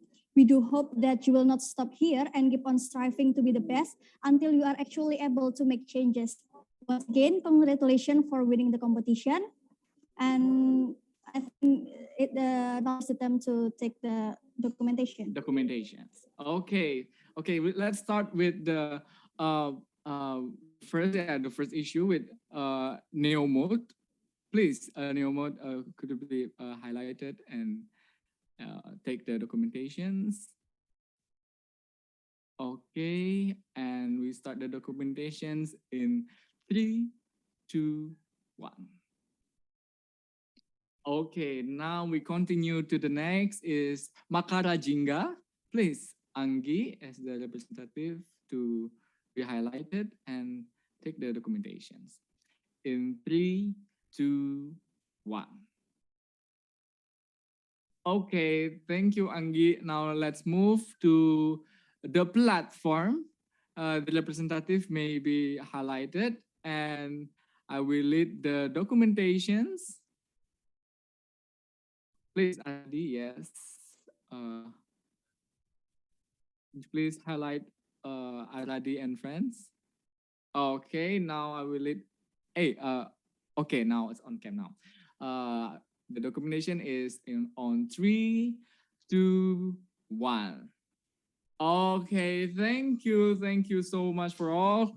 And now we would like to announce the favorite theme of this PIEC conference. And let me just announce, this is very, very thoughtful considerations until we decided that the favorite theme goes to ASEAN Y2D. Congratulations, ASEAN Y2D. You have become our favorite team in this PIEC conference. Congratulations once again, and you will be soon contacted by our committee. And we are proud to announce the winners and also congratulate the participants. If your name is not indexed as one of the winners, and please do not get discouraged, as there can be many more opportunities inside the future. Such competitions are a stepping stone, and each enjoys lets you learn. Hence, a finest mindset is what makes you extraordinary. Now, as I mentioned earlier at the beginning, throughout this conference, we have also deeply calculated the one who also the winner today. And it is the best questions of PAIEC conference. And now I am happily announced that the best questions in this PAIC conference goes to Penny from Universitas Pertahanan, Yudiastawa, and Torik from Universitas Gajah Mada.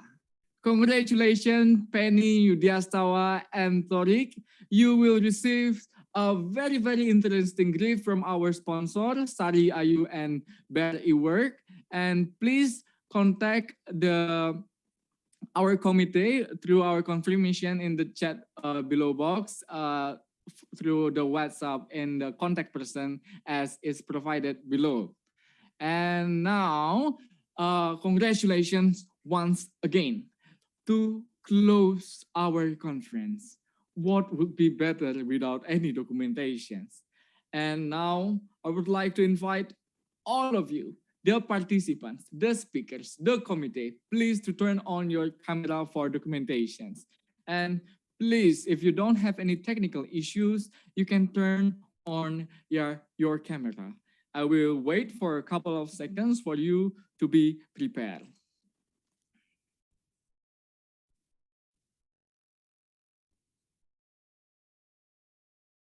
Okay, take your time, put your comfortable, give your best face for the documentations.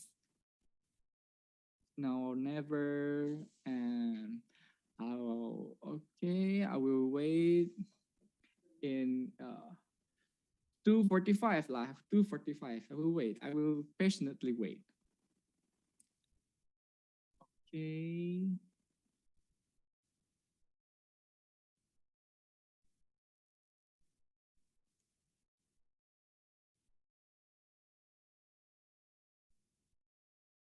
Okay, the time has come to 2:45, and now I will lead the shots. We have 10 slides here, so bear with me. The first slide in 3, 2, 1. Okay, now the second slide in 3, 2, 1. Oh yeah, we never know what slides we are on, so please just put your best pose in every slides. Now the third slide is in 3, 2, 1. The fourth slide in 3, 2, 1. Now the fifth slide in 3, 2, 1. The sixth slide in 3, 2, 1. The seventh slide in 3, 2, 1. The eighth slide in 3, 2, 1. The ninth slides on 3, 2, 1. And finally, the 10 slides in 3, 2, 1. Ladies and gentlemen, honorable speakers, and all the participants, thank you for your cooperation. And finally, we have a wonderful day starting from this morning until this afternoon. And we have also met the end of this conference. Just like the saying of bahasa Indonesia, which di mana ada perjumpaan, di situ ada perpisahan. When there is meeting, then there will also be goodbye. And in behalf of the Public Committee, we would like to apologize for any inconvenience that you might experience throughout this series of events. It is the main notions of this event that tackling perpetual social issues must be faced by doing perpetual actions, just like the public actions. And we shall hope, may our actions overcome the issue. We highly hope that you can get a fruitful learning, that you can transform it into actions and give positive impacts to the public.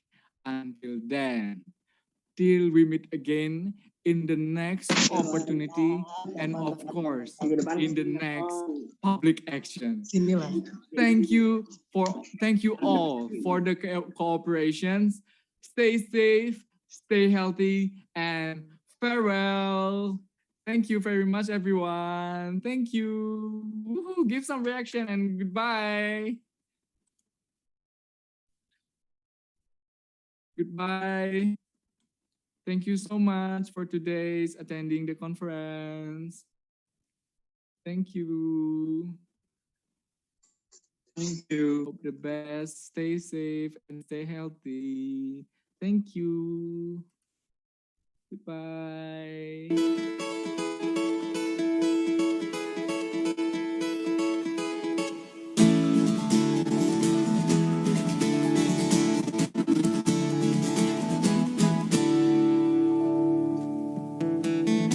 We will meet again in the next opportunity. And of course, in the next